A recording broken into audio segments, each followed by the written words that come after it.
We're 22, guys. We have a new guest in the house. But before we go to that, again, y'all know the drill. Like, subscribe, and all that good jazz. Share. But then again, without further ado, I'm gonna introduce my buddy Marvin. I'm gonna give you a little bit of background about him, and then I'm gonna let him continue. Right.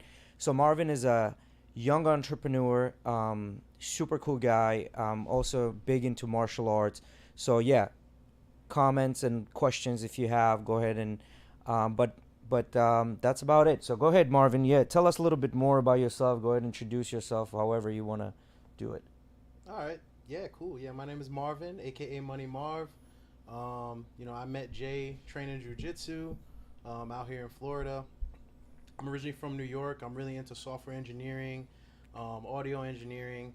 I love sports. I love martial arts. I just love being active and like improving my life in any way possible. So, Jay invited me to the podcast, and I'm like, you know what? Let's do it. Let's chop it up. And by the way, guys, what we're gonna do is we're gonna put Marvin's social media stuff on the bottom of the description. So I would really like you to go on there, at least subscribe or like, or because he's starting a new venture now, and I'm sure he'll talk about it a little bit more. But hey, Marvin, so how did it all start? So it all started in New York. So just kind of guide us through the life. How did you came to be where you are right now? I like how he said, "How did it start?" It started in New York. Let's go. Right? I can't help but think about Lion King, like when he's holding up Simba. Like, I see myself as like Simba. Like that's how it started.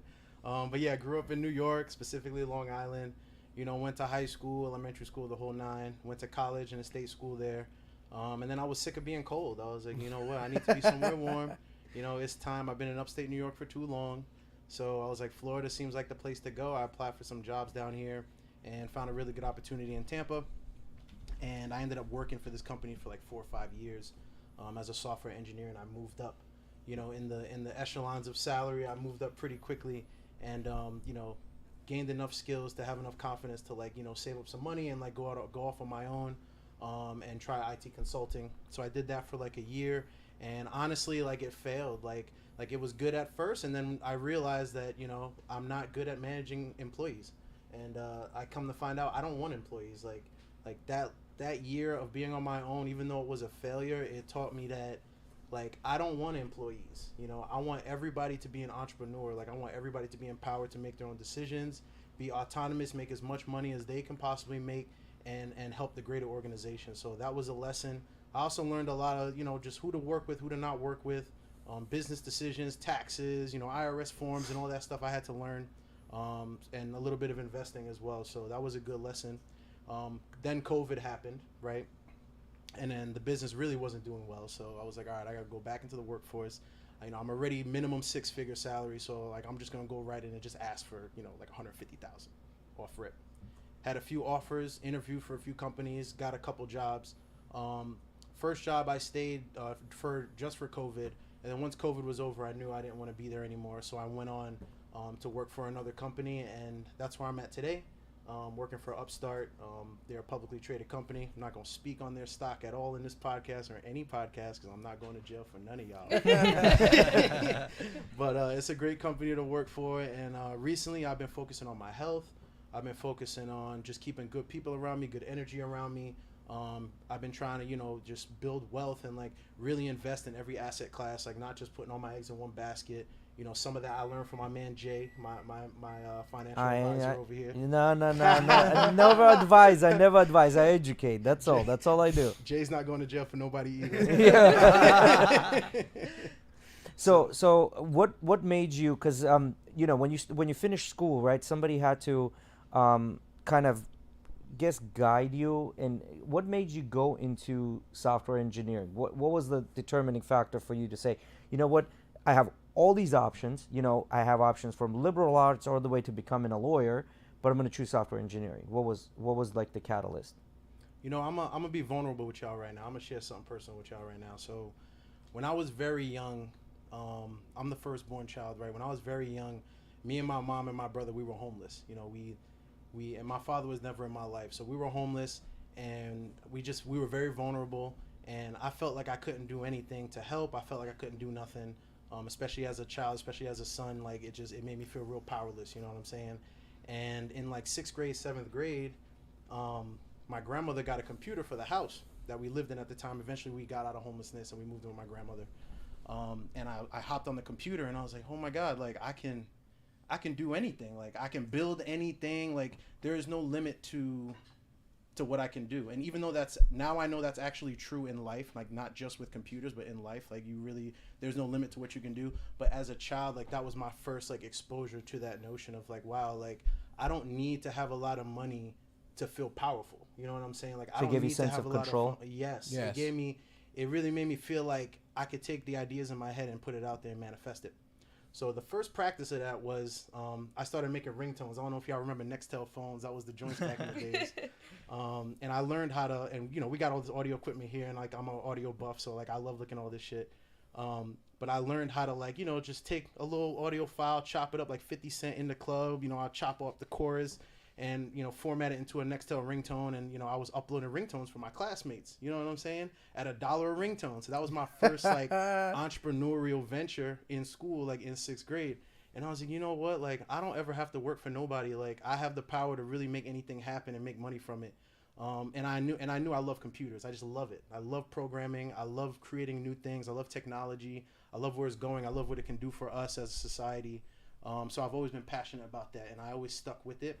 And I continued to develop my programming skills and my software engineering skills. Eventually went to college for computer science. You know, got my master's at SUNY Albany, and here we are. Now I do this for a living, and I love it. Like I feel like I could be 90 years old. I still gonna be programming. Like I don't ever see myself becoming disinterested in it. Are you a gamer? Yes. Oh, okay. Yes. You already know. All nerds are gamers. Straight up. All nerds are gamers. And everybody in the hood loves Kung Fu movies and Dragon Ball Z. Like everybody knows that. Everybody knows that. Son. Hey, I don't want to take it away from this, but hey, chat, can you hear echo in the chat or anything like that? If you do hear echo, please let us know, okay? All right. So that kind of gave you. Now, would you say, because I mean we've talked and I kind of knew the backstory of Marvin and how he got to be the superhero he is, right? Like I knew the origin story. Mm-hmm. So would you say you going through that adversity kind of put you in a place where you are today? Like if you didn't go through that adversity, what do you think? Would you be here today, or that adversity kind of built that character that you needed to get? Like did it make you a little more stronger, a little less vulnerable to elements, you know, of life? I mean, I feel like y'all good? Yeah. Go ahead. I mean, I don't know what it feels like to not be in adversity. Like I was born in adversity. So when I see people who grew up without any adversity, I can't understand their mindset. Like I can't understand how they don't want to better themselves. I can't understand how they're not always looking for ways to improve and create impact. I can't understand people being content with where they're at. Like I don't understand that, because like I come from like pretty much the bottom, and you know that set me on a journey where it's like I already know what it looks like to be there. So why not just go for it all? Like I have nothing to lose because I already know what that feels like. So I would say yes. To answer your question, yes. Like it definitely makes me stronger. And honestly, like growing up, I was very resentful. Ha, my man Ozzy. Shout out to Pepas, yo. Shout out to Pepas. Damn, I forgot what I was saying. What was I talking about? No, Ozzy, you distracted me, bro. No, so I just hope our viewers like connect the dots, because the first interview we had an entrepreneur who was a young kid, right, in his 30s, and like I'm gonna take this because you know I want to rub this in the face of all the people that put the victim mentality and ride that as a horse, right? First guy we had was a white kid in his 30s, entrepreneur, super successful. Next person we had is Hispanic in his 40s, entrepreneur, very successful. Now we have an African American sitting at the same couch in his 20s, late 20s, right? No, I'm 31, 30s, bro, but thank you. I appreciate that. Yeah. So early 30s, still an entrepreneur and very successful. And I hope all of you can see like the common theme here. They all went through adversity. Ozzy grew up as a child that needed 25 cents. You know, we see the commercials. He said that in a story. Matt grew up differently. Marvin grew up. So we all come through adversity. And in my opinion, adversity is what builds character. Without that, I don't care what color you are, what flavor you are. Like, if you don't have that, you're just not going to get it. Like, if everything is given to you, you will just never have it. I don't know. So, I mean, I partially agree with you. Like, I think I think having adversity imposed upon you kind of forces you to react. Like it forces you to either let it consume you or let it, let you grow. But for people, like for parents who've created wealth, who have created, comfort for their children and like stability and security for their children, they can still teach their kids to react to adversity in a proper way. I think character is not built by the adversity itself, but how you react to adversity. Like it doesn't have to be homelessness, it doesn't have to be abuse. It could be, you suffer a bad breakup. How you gonna react to that? You're gonna start gaining weight. You're gonna start smoking, drinking. You're gonna stop taking care of yourself. You're gonna start treating women badly now that this one girl hurt you. Or are you gonna really like take personal accountability for yourself and say, okay, how can I improve myself so that I can attract the kind of things in life that I want? The woman that I want, the finances that I want, the life that I want, etc. And I think you said the key word that starts with accountability. Like you have to do it. And every time I speak of this, a lot of people refer to that as toxic masculinity. This is not toxic masculinity. I think it's just every man's prerogative is to go through adversity to become something. How can you know what tough times are and when do tough times come if you've never been through it? Anyway, this is my 2 cents. Take it or leave it, right? But okay, let's continue. So your career as a young entrepreneur started when you were what grade you were? Yeah, like 6th grade. 6th grade, and then from there you're like, okay, so computers are something. So I'm just gonna go. Did you go straight to coding and stuff like that? Yeah, I mean, I made that decision early. Like that's why I never understood when people were like, I don't know what I want to do, because I'm just like, as soon as I seen it, I knew. I was like, this is what I'm doing. That's very rare though. Yeah, that's I see that. Yeah, I was just about to say, you saw coding, you were like, I want to do that. Yeah. When I see coding, I'm like, I get scared. Yeah, I'm scared, and I'm a tech geek, but that shit scares me.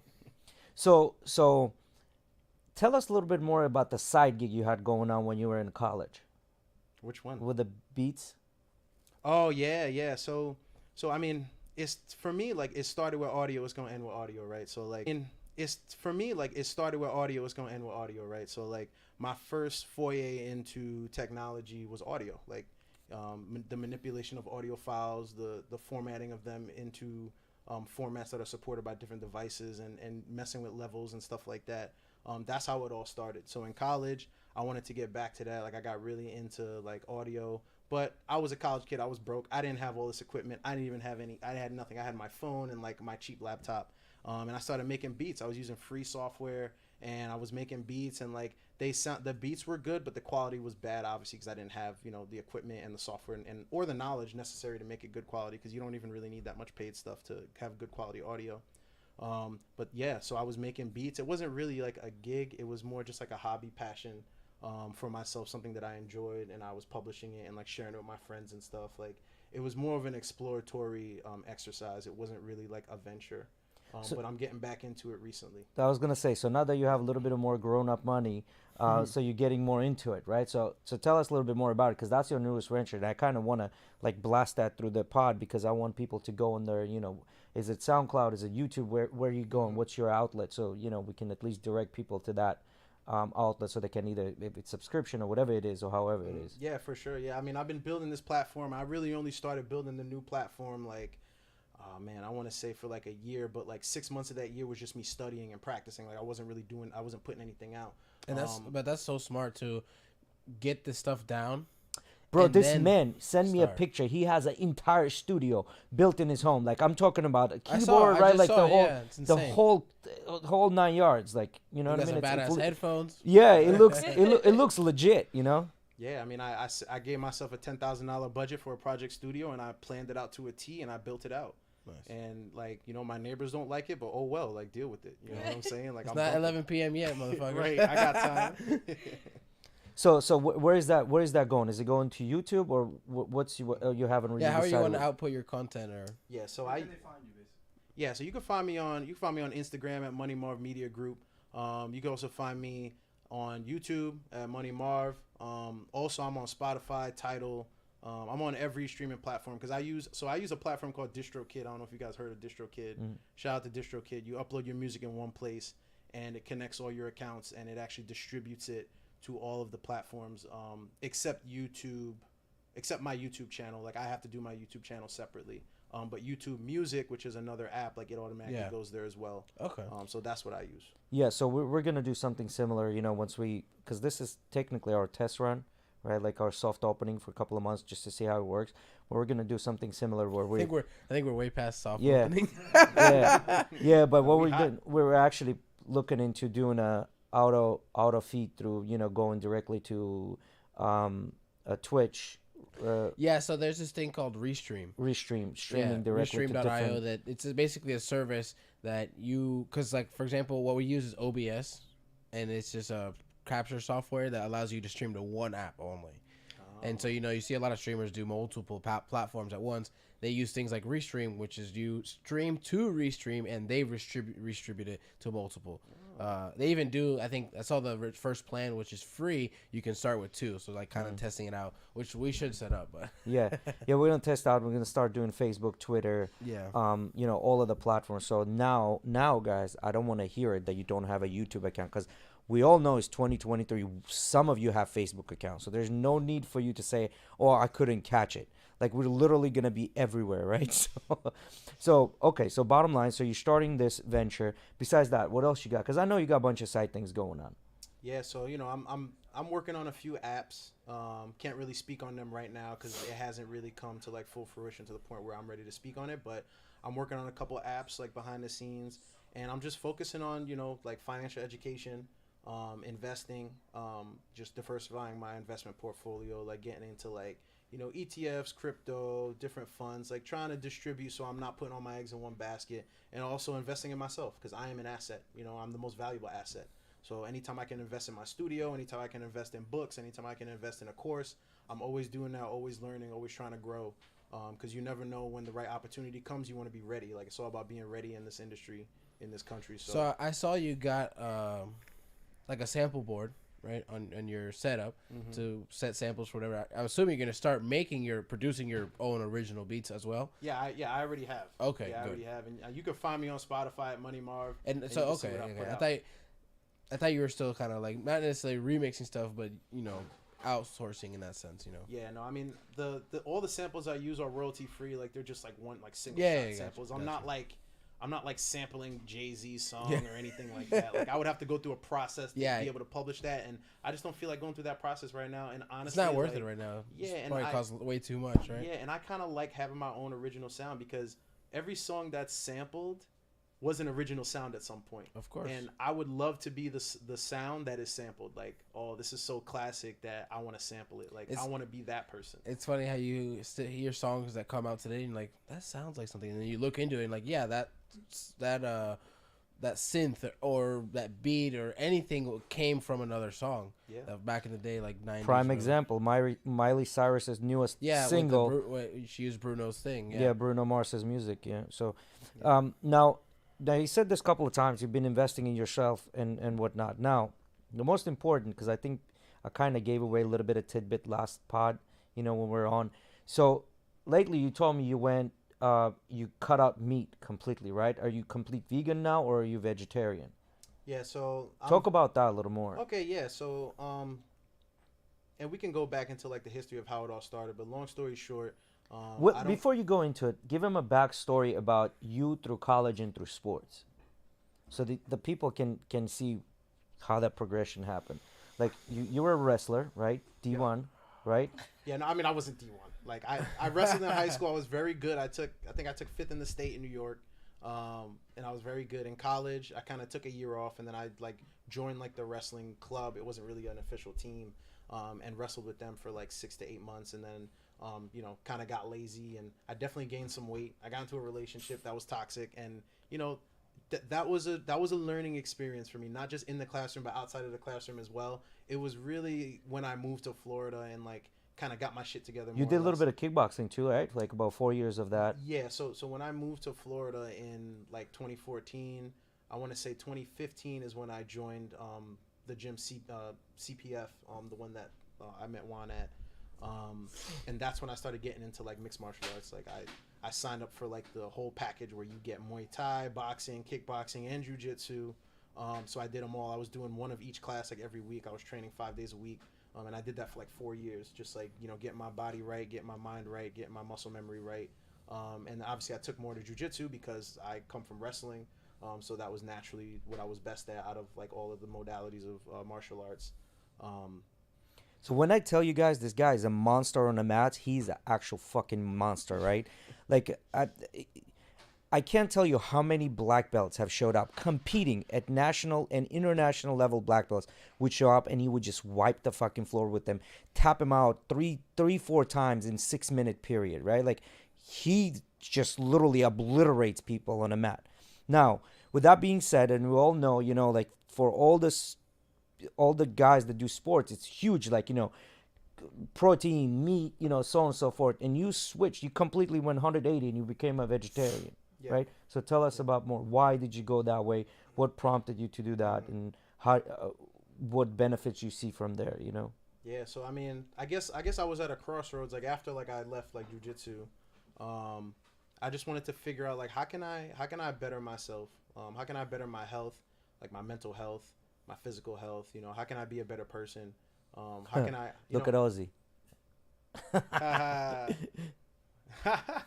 love you, Ozzy. Just being a better person. So I started looking into my DNA. I took a 23andMe DNA test just to learn more about myself, my lineage, because, my mom and my grandma, I knew they were born in Haiti, but I never really knew anything past that. And obviously we all originate from Africa at some point. So I wanted to see how does it all line up?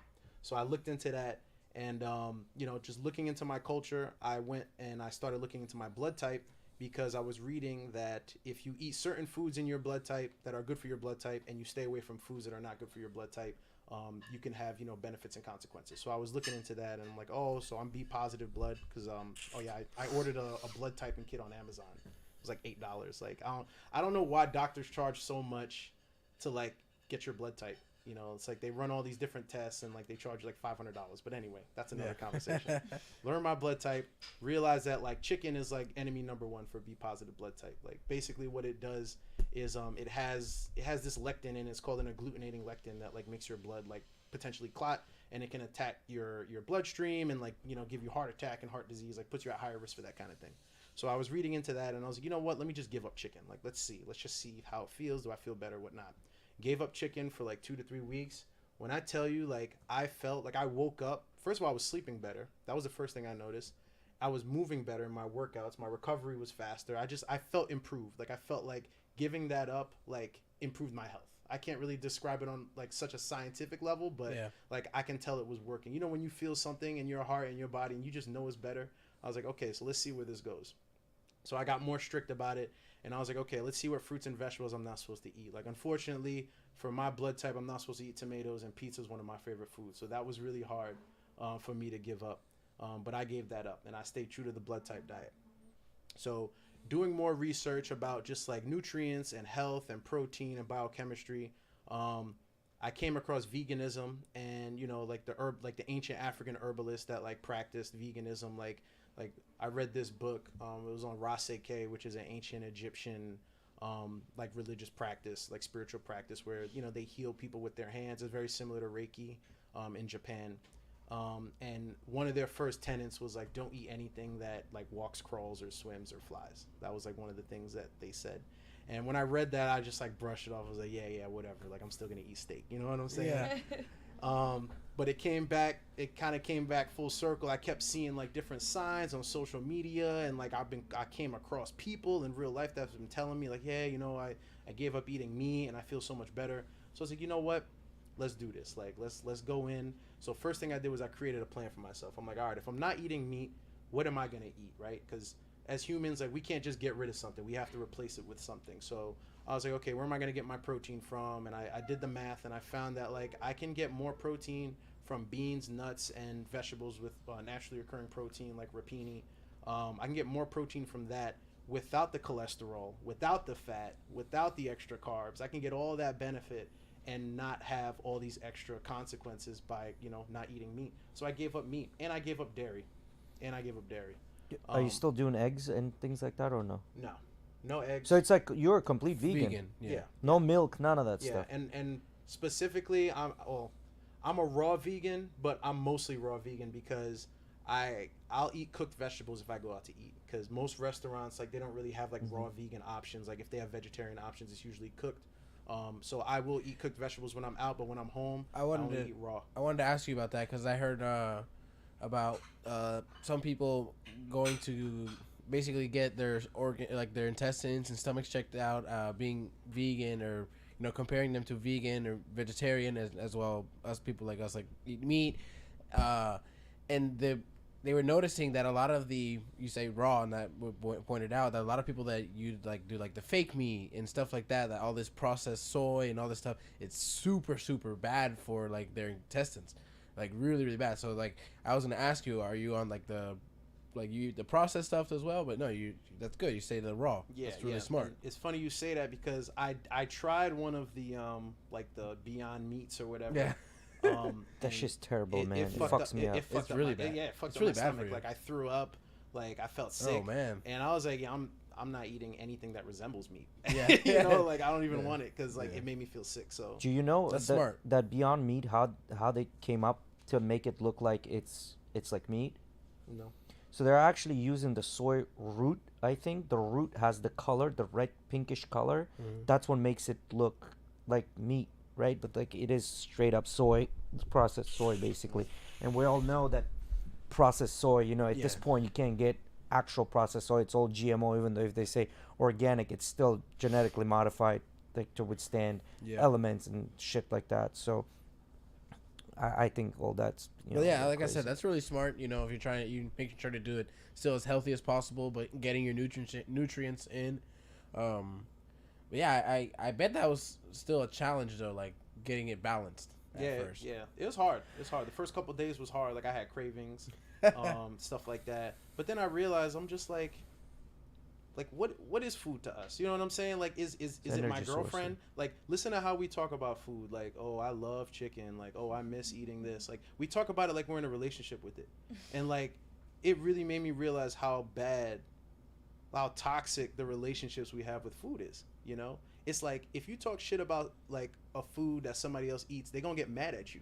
It's like you talking shit about their girl. It's like you talking Yeah. shit about their family. Yeah. It's like how dare you talk about burgers like that? Yeah. You know what I'm saying? So it's really a toxic relationship. That's why like even having this conversation, like if I had this conversation with other people who weren't open to this, they might even like get a little offended. It's like, what do you mean you gave up meat? Yeah. Yeah. What's wrong with meat? They're gonna take it personally. It's like they're in a relationship with it. So I didn't want to let anything have that much power over me. You know what Yeah. I'm saying? Like I want to be in control of what I'm consuming, and I want to make sure that I'm getting the proper nutrients. Like I used to look at it from a food perspective, like what foods am I eating?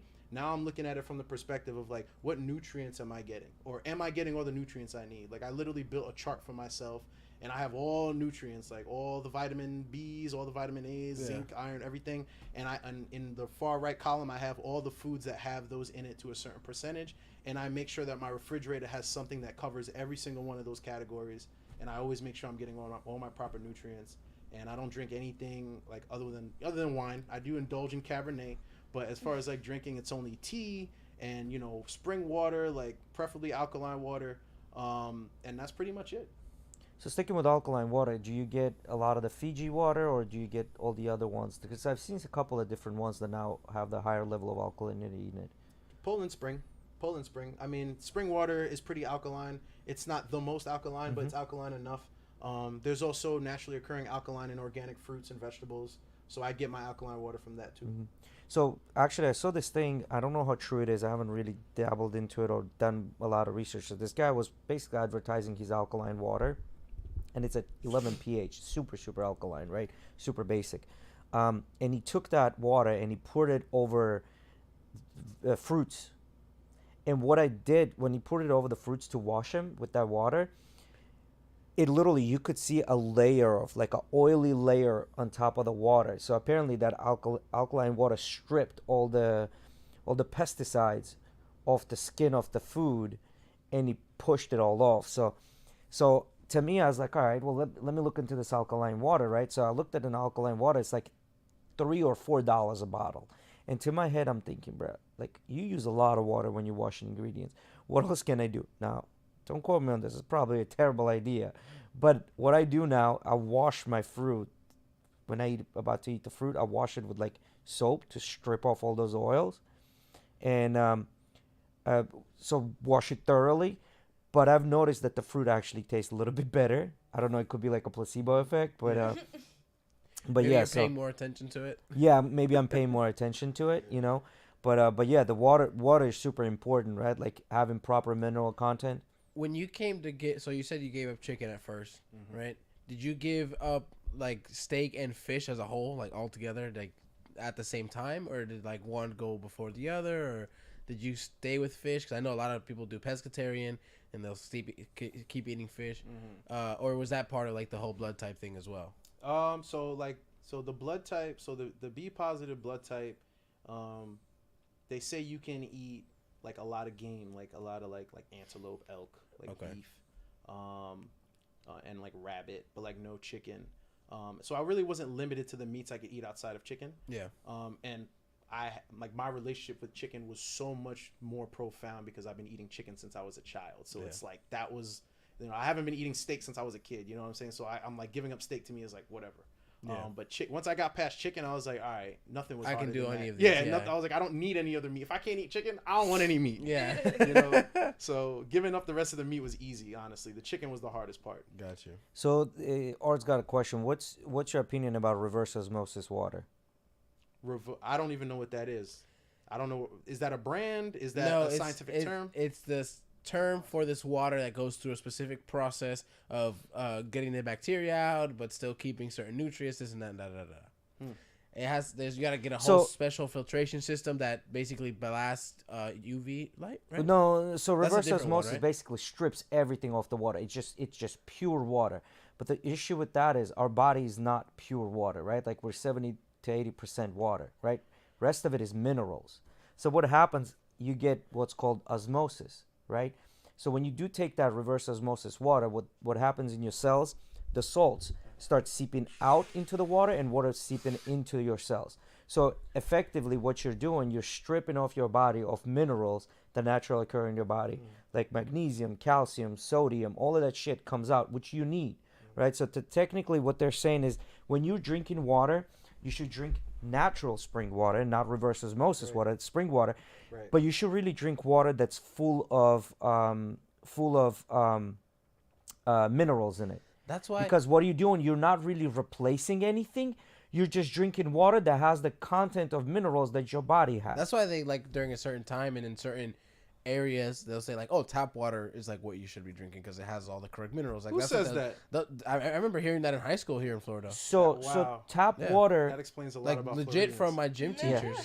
So tap water, Health, yes, sorry. tap water, yes, They were but the tap same. water in areas such as, let's say, if you're upstate New York, where it's a mountainous Yeah. area, mountainous Or like region, it filters through the actual like stone and it actually gets all the minerals. Florida is sand. So the water that filters here, it filters through sand. We don't really have a lot of nutrition in our soil. That's why I was working at I do construction. I was working at a guy's house the other day, and we asked for some water, or he offered some water, and he asked, "Is reverse osmosis okay?" And that's probably why, because I guess probably some people are probably like skeptical about it, like, "Oh, I don't want that kind of water because it's gonna suck the That's the one minerals that's out at of your me." brother's house, right? Yeah, Yes, I yes. love that water. She likes it. Well, the tastes reason so he good. has reverse osmosis because he cannot put anything else into his fish tank. Yeah, Yeah. that's So he the best strips thing. it all off, and then he adds what needs to go in that water to make it. Yeah, he basically builds his own water. Yeah, he builds his own water. But Yeah, that makes sense for a fish tank. Yeah. But for humans, it's like if we have to manipulate our water, that means we're not eating and consuming the right things. Like we should be able to drink natural spring water and eat all of the right foods and get all the nutrients. Like we shouldn't have to manipulate our water for that, in my opinion. so it's big. For example, Armenia has it's a mountainous area, and they have these resorts that you can go to, and these are what's called mineral water resorts. Literally, you go there, and all the water you bathe in, you drink, you consume has minerals in it, right? And a lot of this water has different levels of salinity in it, right? Like it has more magnesium, it has more calcium, it has more sodium. Like it depends. And when you drink that water, you can actually drink the water and taste the difference between each water in the levels of salinity and thickness of water. Some water looks more like oil. It's super thick, super heavy. The other water doesn't because it has all the particles in it, right? Same thing with Lithuania. You have the area, and as a matter of fact, the city is called like, it has the part of the city's name has salt in it because of the salt springs that they have there, right? So yeah, so the water is super important. And I've been trying to stick to like normal water and at least if it's filtered water, at least I'm trying to filter it through like rock and stuff like that. It's specifically designed for it. Bro, And if it doesn't, it drops. That's exactly how it was. Because like I just recently went to Costa Rica, as you know, in December, and we weren't on the beach. We were like inland, in this place called La Fortuna. It was on the flank of a volcano, and where we stayed, like it was on the flank. Like all of the hot water came from the ground, like through the magma, because the volcano was still active. Yeah. It just wasn't, spewing all over the place, obviously. But all the tap water was safe. Like all the water they were pouring was safe. Like, and it just tasted like different. It tasted fundamentally different. Like coming back from that trip, I realized that the tap water was never safe. Yes. In the United States, like, or at least in New York and Florida where I've lived, like the tap water was never safe. They always put chlorine in the water, they put fluoride in the water. Sometimes you'll even iodine, find lead fluoride, in the water. all kinds of shit. Yeah, Yeah. all kinds of stuff in there. I was finding myself, drinking tap water and getting a sore throat afterwards, or drinking tap water and getting a little cough. Like I just knew it wasn't safe. So that's why now I only drink spring water. Like I won't drink anything else. So, talking about tap water, in United States, the only place I've drank tap water and I was like, this water is fucking delicious. Like, actually, I've never had this before in my life. You drink the water and it tastes delicious. And that was in California, the lake. They have a north and a south, Lake Tahoe. Lake Tahoe. If you ever seen Lake Tahoe, it's one of those lakes that's completely like see-through, right? Like, and that sign. area gets a lot of snow, and all that snow filters down and becomes groundwater, which eventually becomes Lake Tahoe, right? So whatever water these people are getting that's coming through the pipes is this actual natural water, and that water was absolutely delicious. And I was there during winter time. The water that came out of the tap tasted like ice water. Like you would just take water and add ice to it. Yeah. Their It's that ice cold, cubes. too. Their ice cubes were naturally clear. There was no sediment in them, which was the craziest shit I've ever seen. Amazing. Yeah, like without filters or anything like that. So that was kind of cool. You mentioned game. Did you ever try switching to like for example, I know a lot of people like eating elk and things like that. Have you guys ever tried that? Elk or deer or any stuff like that? Yeah, as soon as I agree, I haven't. I've heard it's really good. I heard it. You have to be able to cook it properly. Yeah, like I suck at cooking it, but like it was decent. Like there's a market in downtown St. Pete where they sell like I call them weird meats, like antelope, elk, rabbit. Like that's Gotcha. where I was getting rabbit from. Yeah. So I tried some of that for a little bit. Gotcha. I've even tried camel. I keep hearing a lot of I bought it from one of the markets. I bought camel. the weird meat markets. Antelope. The weird meat market. Yeah. So the thing with deer meat, because it's game animal, right? So it's gonna have We're not just gonna skip by that. Like you just didn't say you just had camel. That's meat. what I'm I had a saying, camel son. burger. What'd that taste like? Bro, it was super. Sorry, not camel burger, but the camel steak, right? It was like a fillet of camel, whatever you want to call it. Fillet of camels. Yeah, but it's Was it super, the hump? super. It's super lean, and when you cook it, it literally just like shrinks, right? And you have to be able to cook it properly, otherwise it's super tough because it's so lean. So a reason I was asking about the elk and stuff. I heard I was listening to Joe, one of Joe's clips today, and Joe Rogan, and he was talking about how he said like he's given elk and game meat to people, and they're like, this makes me feel different. It's not. He said he feels like there's something about it, how that this animal is constantly basically running for its life, or living off the land, and all these things that make something about the meat do that to you. Never tried it myself, but apparently that like elk and deer and all these different things are really, really So beneficial. Wisconsin, right? Wisconsin is known for what? For cheese and meat, right? The meat in Wisconsin, when you eat the meat in Wisconsin, it tastes completely different than Gator's the meat good. here. Yeah, Gator's it's all right. It's like And I chewy, truly though. believe like there are two things that gonna meat taste good. Number one is the type of grass it eats. Number two is what kind of water it drinks, and number three, what soil that grass and water comes through. Like that's what makes the meat taste good or average, right? But I mean, but then again, I think you're forgetting one like big factor, which is like how that animal's life was. Yeah, that's true. Like animals have stress hormones just like we have stress hormones. When they're stressed, when they feel in danger, they release hormones that gets into the actual meat, and it can taint the meat. It can change what you're consuming. So like if you're consuming those stress hormones, it's not going to be good for your body either. Yeah, and then also like there's a whole There's a big thing with even like fish. Like that's why they say like certain people are like really into big like making sure that fish dies ASAP. Because Yeah. you put it through too much stress, it taints. Some people will In say it taints the Japan, meat. In Japan, there's a Yeah. place. This guy, what he does when he does get the fish, he's still live. You know, prior to killing, what he does, he has this rod that runs it through the spinal column, which kind of stops all the Oh, nervous yeah. system Yeah. of the fish. So there's no firing of the nerves, so it doesn't flood the meat Yeah, with no with endocrine with the system can hit endorphins and nothing. yeah.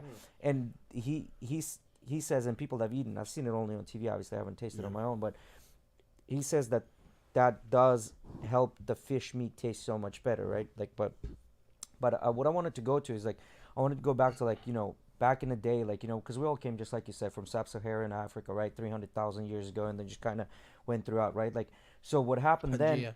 huh? Pangea. Yeah. So what happened is back in the day, humans discovered like the meat, a source of calories, a very dense and satiating source of calories. So that's why, you know, they started with, you know, obviously, you know, from primates, if you're looking at that, you know, it was all vegetables and things like that, and then went into the meat, right? Because it had a lot of calories in it, right? So if you look at it that way, back in the day when the meat wasn't plentiful, that makes sense, right? And why we've evolved to have this, just like you're calling it, toxic relationship with food, because there could be times that you are going in a rainforest for 2 days, tracking this animal that you had to kill and bring it back to your you know, to your village or whatever for everybody to eat. So there that's why we've probably developed this like subconscious love for food, because that was source of nutrition. Without that you would die. But now we're in 2023 and we live in United States, arguably the the country of the biggest portions ever, right? So the food is so plentiful here, and I think what happens, we just overdo it, and it just plays to our like subconscious like wanting food, because we're going into like, if you don't get food you're gonna die, right? So that's why we just consume so much of it, and that's why I think we have this love for food, where it's like, oh man, if, like I love chicken or I love steak, you know, like I can't live without it. But it's you know, you don't really Yeah, and the need, corporations play to that. yeah, Right, yeah. right. You I don't mean- really need that much nutrition, right? Like you can, like, think about it this way, like beans, right? Like beans are huge in all of the cultures. Rice, you know, came from Asia, huge in a lot of the cultures. You know, all the legumes, right? Like which beans apply to, right? Like huge, or even like bread is super big in a lot of cultures. French, all they do is eat baguettes and cheese all day long, Why you right? said it like that? Because that's how you say it. Oh, Croissant and baguette. yo, they eat Croissant and baguettes. baguette. I'm dead. So yeah, we are one of the biggest food wasting countries, just like Alex said, you know, number one. But then the whole thing is, the reason we eat these foods like beans and rice, and because they're packed with nutrients, right? Like this is what people had to eat. And then like quinoa, remember a couple of years back, quinoa became one, like everybody wanted quinoa, right? Like it's very healthy. Yeah, that's true. Quinoa is super healthy, but it's also like nutrient packed. Like square inch of quinoa has a lot more calories in it than square inch of like regular rice. Like, oh, it's super healthy. Yes, you're right. It is super healthy. It's the UNESCO food of that year, right? I think it was like 2019 or Reminds me 18 of- became, or It 16, reminds something me like of that. the acai bowls too. Yeah, like acai, great source of nutrition. However, when you overdo the damn acai, like you can't just sit down here and eat a tub of acai and think you did a healthy thing. Hell no. Like you're supposed to eat a little bit of it because it's so nutrient packed and dense. Yeah. The reason it became quinoa became a UNESCO food is because it's nutrient dense, and it can grow in like areas that usually food doesn't grow, and you only need a little bit of it to get your caloric value that you need to survive, right? But we'll sit here and then just like make a whole Chipotle bowl of quinoa and then just scarf it down and think, oh, we're living a healthy life. Hell no, we're not living a healthy life. Did Like, you- you're eating healthy food, but just a lot of it, you know? Did you It eat pork makes no sense. before? I ate bacon, like with my breakfast, but like even with that, like I started switching to turkey bacon like after I gave up chicken, because I was never really a fan of pork. Like as soon as I was able to afford steak at restaurants, I was just like, I'm not eating pork anymore. Like that, the only reason I was eating pork is because I couldn't afford steak. Like that's really what that was about. So Gotcha. I never really liked pork to begin with. Yeah, we talked about this last time. How we found it funny, like people. I don't know if it was you here actually, but I found it funny that people love to say like, oh, pork is so like pigs live so dirty and this and that, but like they still eat chicken or they still eat other things. Like you can give like a plastic cup to a chicken and the motherfucker will eat it. Like they don't care. They eat anything. So And so talking it's about like- chicken and birds, right? Like so chickens and birds evolved through evolution. Their gizzards actually will like if you ever have you ever slaughtered a live chicken and then opened the gizzard of a chicken? Okay, so when you do seen it open happen, yeah, actually. when you do open a gizzard of the Yeah, chicken, you say that like it's so common. Like, damn. well, because I mean he's coming from like he's Third he world wasn't born in a countries. third world country, Third world but countries. he has a parent from a third world country, right? Like I grew up in a third world country, so I've seen this happen, right? Like when you open a chicken's gizzard, dude, it's full of rocks and shit because all they're doing all day is like picking, right? So their gizzards, their bodies have evolved naturally to like even if they fucking ingest rocks, they're pretty much like pulverize that shit and shit it out. Like that's why the chicken poop is so freaking acidic. Like if the bird shits on your car, you probably want to wash it because it'll Yeah. eat the paint. That's how acidic this is. And by the way, chickens do not pee. Yeah, all it of comes that out together. Urea and poop comes out all Gross. together. Yeah. yeah. Yeah. And that's the same place as the egg drops through it. All it's the same, all like the same The tunnel. one hole No. for Hey, everything. humans reuse holes too, so let's not get so high and mighty on the reuse of holes. Yeah, pig. That's true. Pigs will devour a corpse. Yeah, that is true. But how many corpses do we throw out there Yeah, we for don't- pigs to devour? But I'm You just know what I saying, mean? like in general, like yeah, we love talking about grass-fed cows and stuff, but that's like the one thing, right? But then you pork and poultry, they just give them whatever and they eat it. Yeah. But then like, people make a big like exaggeration on pigs because they live in the mud and this and that, but they don't care for the chicken. Yeah, give me chicken all day. Right. I think that's really like And Right. plus, really. there's also a distinct difference between the chicken we consume here and chicken that you can consume, let's say, in a campo in the Dominican Republic, right? Like I'm gonna Very, use this example. very Yeah. very different. Yeah, because like chicken It here is all white tastes- and manicured and tasted It like literally over there tastes is like different. dark. Even the fat around the chicken is yellow. It's not white. Yep. You know, it's not cream color. It's more Yep. like yellow. The meat itself is super dark. Doesn't matter which part of the chicken That's you why. take.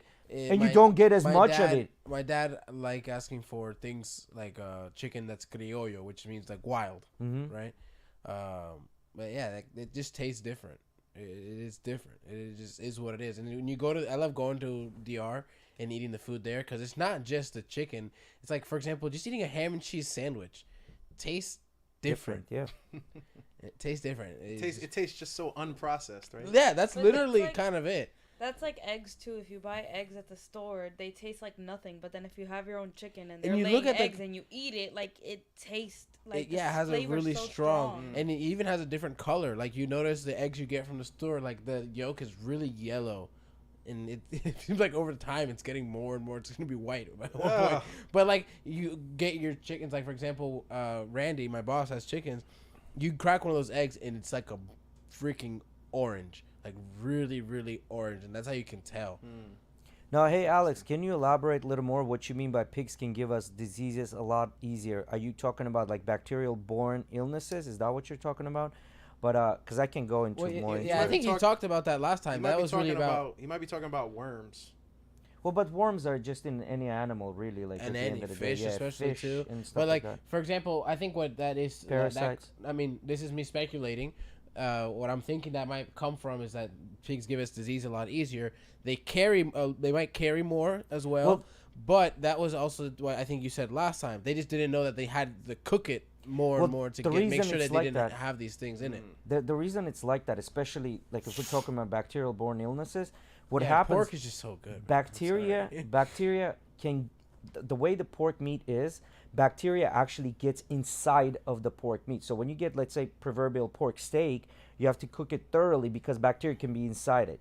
Where on a steak, the bacteria stays on top. It doesn't really get inside. And this is why they tell you when there's a burger, they don't really recommend you eating a medium cooked burger. They recommend you eating a well done burger because what Everything happens, they take this, mixes. it's mixed. Yeah. So it's part of the, it actually becomes kind of like the consistency or it mimics pork meat in that sense, right? Like that's where if we're talking about bacteria, I know that. But if we're talking parasites, I don't know, like there's a bunch of parasites. Like your regular dog can get a parasite. Or Shout out to Mondongo.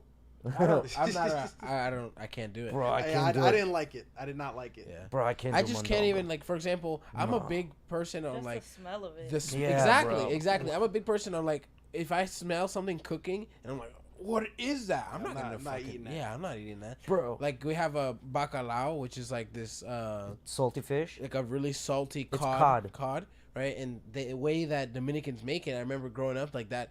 Not growing up, they still freaking make it, and I just walk into the house or wake up and whenever they're making it, I'm like, oh, that's disgusting. I've never even tried it, but I can just tell from the smell. I don't want that. And And then the same thing with the mondongo. Like when they're cooking that, and they're like, "Oh yeah, it's just to get all that out." I don't know, man. Sounds like you're just brewing it. you're Yeah. talking about mondongo. You know what's the craziest thing to me is when they'll cook, like, well, they'll deep fry the intestine, right? And there are people out there that will seek out the intestine that still has the bullet in the chamber because they enjoy the taste. Do you know what I'm talking about? Yeah, Gross. shit. Yeah, the shit. That's gross. Bro, that's You're gross as gross. hell. That is So- so gross. So Arthur Yeah. was asking Marvin, what are some of the differences? Like I guess you can say key differences that you felt about going vegan. Oh man, like such profound differences. Like the first difference that I noticed was my sleep patterns. Like I was falling asleep easier and I was waking up feeling more refreshed. My digestion was just way more regular and just like I actually felt like my digestion was functioning way better than it was before. Because you're getting all that fiber. You know, Yeah. you're getting a lot of fiber. Yeah, and I'm like my body is what your body does when you go vegan is it starts to detox itself because now you're not eating all of the bad stuff from the meat and like the dairy. I didn't really go into dairy, but like with dairy, what they do is like they basically give the cows like these two types of estrogen so that the cows can remain pregnant like year round, so they can produce as much milk as they possibly can. But what that does is it puts estrogen in our cheese, it puts estrogen in our milk. Estrogen is one of the major causes of cysts in women that can turn cancerous if not removed. And if you're a guy, you just have higher levels of estrogen. Like you see what that's doing to men nowadays. Like all the estrogen that we're consuming, like it's making men, kind of behave like females to a certain degree. You know what I'm saying? Men, I feel like men don't want to be men. And I'm not saying it's because of the milk and cheese, but it could be a part of it. It could be a part of the reason. Okay, I see what you're saying. Yeah. No, I'm 100% agreeing with them. 100% agreeing with them. 100%. And we've had a bunch of conversations about that. You know, when you can, I don't even know if I want I'm gonna offer cheese to Jay now. He's like, nah. Yeah, he's like, nah. No. I still will eat cheese. It's a more of a very rare occurrence, but the cheeses that I do eat are more like I guess you can call them like on a spectrum of like what's like the foods that you don't usually eat. What would you call that? Like more rarity, I guess. The normal. Like on occasion. yeah, more gourmet. Consider it not like I'll eat once in a while. I'll buy like extremely known smoked cheese, right? And I'll eat that, and then for a long time I won't touch it. Or I'll get like blue cheese, specific kind of blue cheese, funky where shit. the funky shit, like the real funky shit, not just like your regular blue cheese, right? Yes, Arturito, I still drink aguardiente. I love it. But to answer your question, Arthur, to just finish answering the question. So yeah, sleep. Another thing that I noticed was just like my energy throughout the day, like working, like, my 9-to-5 job, like we feel tired after a certain point. Like I felt more energized. Like I felt like I can do more after work was done, like maybe a quick break and then I can go and like do something else. Whereas before I felt really tired. Like I had to take a nap every day, just to like get that second wind of like my evening. I've been lately trying to focus because I've been learning a lot on a lot of habits I need to fix, right? Trying to intake all that information, but I'm not gonna like train wreck myself and try and do it all at once and then give up, right? So the first thing I've been trying to look at right now is my sleep, because I sleep horribly. I growing up I had really bad insomnia. I mean I still do. It's not as bad anymore, but like I can just remember times sitting there until 4 a.m. Like, just couldn't fall asleep, and hearing a lot that sleep is a big part. Like I heard the other day this guy who was a specialist in sleep saying the percent of people in this world that can sleep 6 hours a night and function at 100% rounded to a whole number is 0. So what he was basically saying is everybody needs to get their, I don't know if it's 8 hours he was trying to say, but everybody needs to get enough correct sleep, making sure you're not waking up too much, and enough hours, and I don't know if necessarily enough hours. Cause I heard a few years back of one guy talking about how he breaks up his sleep throughout the day, and he's figured out how to make sure he gets in all the different stages of sleep. So your core sleep, your core time, your REM sleep, and then your deep sleep, right? Which is you have to make sure you get enough time and that your body goes into all these stages to kind of have a correct sleep cycle. And this guy was doing he'd be like, yeah, I only sleep 2 hours, but he was doing it in such a way that he was making sure to get all the stages.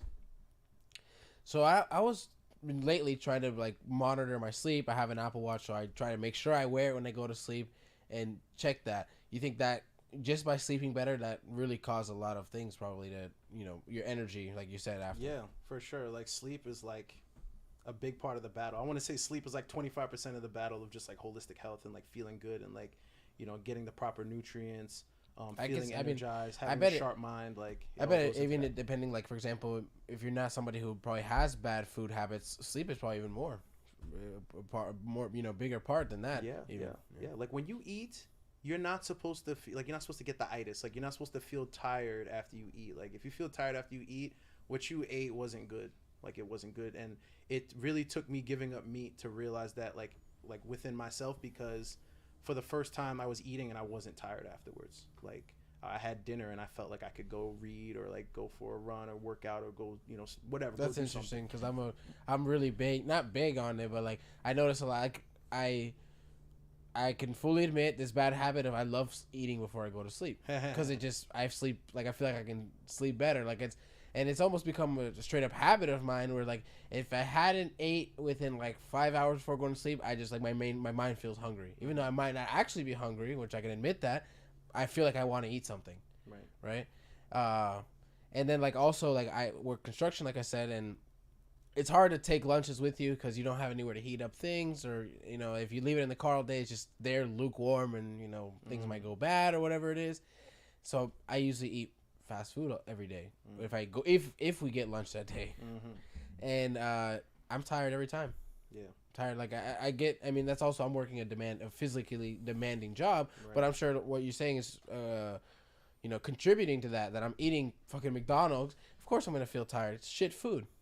Right. And your body needs more energy than people who aren't doing that. So if the food you're eating isn't giving you the proper nutrients, you're basically eating for nothing. You're not getting to a deficit in a sense of energy. Right. It's even compared, exactly. Comparatively, to someone who's doing a desk job or whatever, I'm there lifting 80-pound windows all day. Yeah.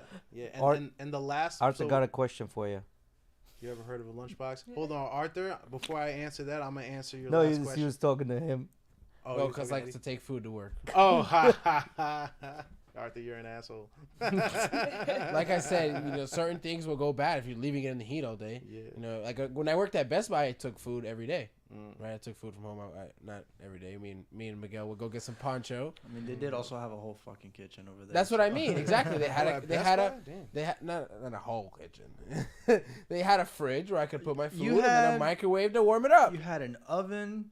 You had a microwave, you had a fridge, you had a sink, you had all that shit was reclining chairs. What else do you want? Yeah, exactly. I had the things there where during lunch I can take my food out of the fridge and warm it up, this and that. But my result to do that when I'm doing construction is okay, an hour before I'm gonna eat lunch, I should put it on the dashboard so it gets warm. That's my best, result to that. And then there's no sun that day, or it's a cold day or whatever, and I'm eating cold food. Yeah. So let me give the last piece of Arthur's original question of what are the changes? Yeah, what differences do you notice on being vegan?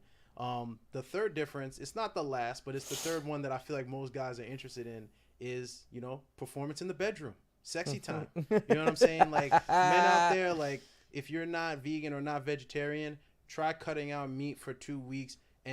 But don't tell your girl, and ask her what she thought of sex in the past 2 weeks versus a month ago. She's gonna be like, "Yo, you've been killing it lately. you've been thrashing it lately." Every man from now on is vegetarian. Eddie's doing a social experiment. Come back in 2 weeks. I'm telling you, I want you to prove it to yourself. I know in my heart right now, at least, I could not do that. That would be too much of a drastic change. I couldn't manage.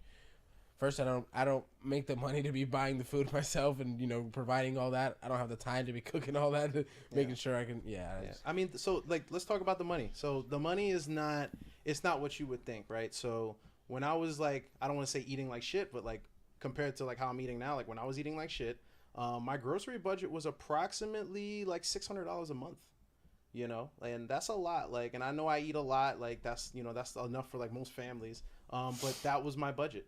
Now that I'm vegan, like my budget is honestly, what's 180 times 2? Can you turn the fan on? It's like $360, maybe $370 a month. Okay. And because meat is expensive. Yeah. Meat is expensive. Yeah. Eggs are expensive. Dairy's expensive. Thank you, Jim. That's like 30 to 40% of my grocery budget is meat and dairy. Yeah. Like, look at the price of eggs. I don't even eat eggs, but I look at prices now because I look at ingredients and everything. And I'm just like, eggs are like $9 at Publix now, where they used to be like $3.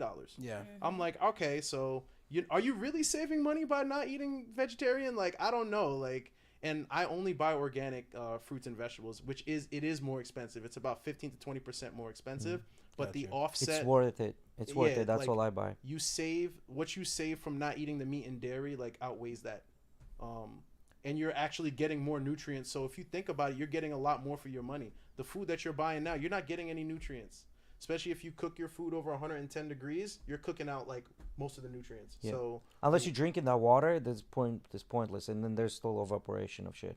yeah, but you should be able to get nutrients from your food too. Like your water has minerals, but the food is really what has the most. No, I mean, like, let's say nutrients. you boil up broccoli, like, just for example, like, it'll pull all the nutrients out of broccoli into that water, and then what you do, you end up dumping the water, right? Like, so you just dump the water with all the See nutrients that in it. controller real quick? Yeah. So I have actually one thing that I think it's a scientific fact, and then the other one is more an anecdotal. So what happens when you eat nutrient dense food, such as meat and stuff like that, your body starts pulling blood from your head to your stomach to help digest, right? Like the blood goes from here to there. So what happens when you don't have enough blood in your head? Like, you get less oxygen. You get brain fog. Yeah. If you get less oxygen, what happens? You're going to feel tired and you're going to want to go to sleep. That's what happens. Your breathing slows down when you go to sleep at nighttime. Technically, it should slow down for you to go to sleep, right? Like, that's what happens when you're sleeping. Your breathing is very, Everything very slows low. down, yeah.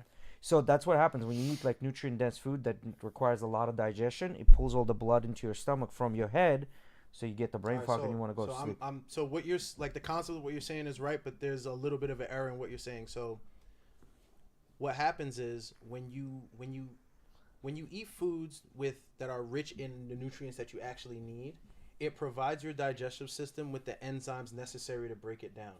When you eat like shit, those enzymes aren't there. Or when you cook out those enzymes, the enzymes aren't there. So your body has to create those enzymes on its own. Yep. That requires a significant amount of blood Energy. that has to go to your digestive system, which, to what you were saying, that's why you feel tired. That's why oxygen is leaving your brain. So that's why it's really important to eat nutrient-dense food so that your body doesn't have to work nearly as hard to break it down and reap all the possible benefits from the food that you're eating. Got you.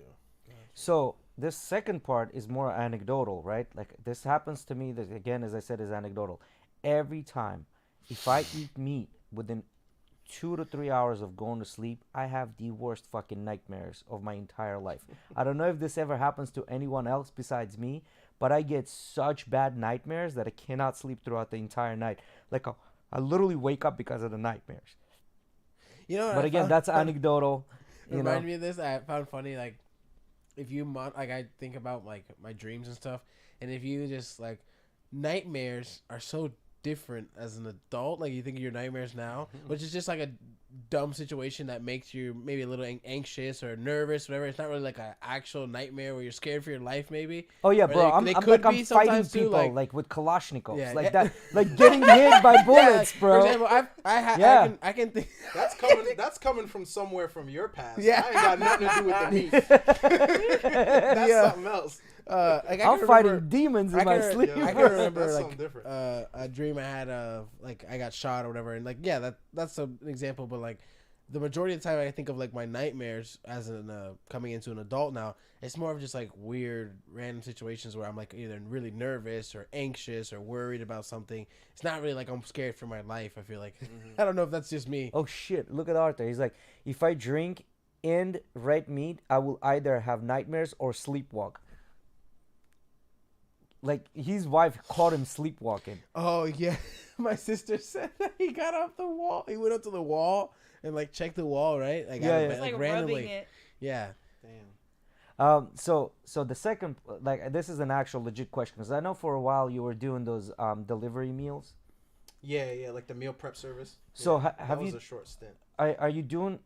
Obviously, you're not doing it now. Mhm. But are there like vegetarian and vegan options for, let's say, somebody that's super busy throughout the day, like they don't have the time to cook, like take something and you just pop Right, it in a for sure. oven or microwave, whatever it is. For and sure. Yeah, I mean, so there I'm sure there are many meal prep services that have vegetarian and vegan options. I'm sure they're out there. Like, there's nothing that I feel like there's nothing we could think of that doesn't already exist or somebody's not already working on. Yeah. But as far as like right, but as far as like my situation, like I do all my prep. Like, for instance, yesterday I went to the organic market, so I did all my prep today because I was busy yesterday.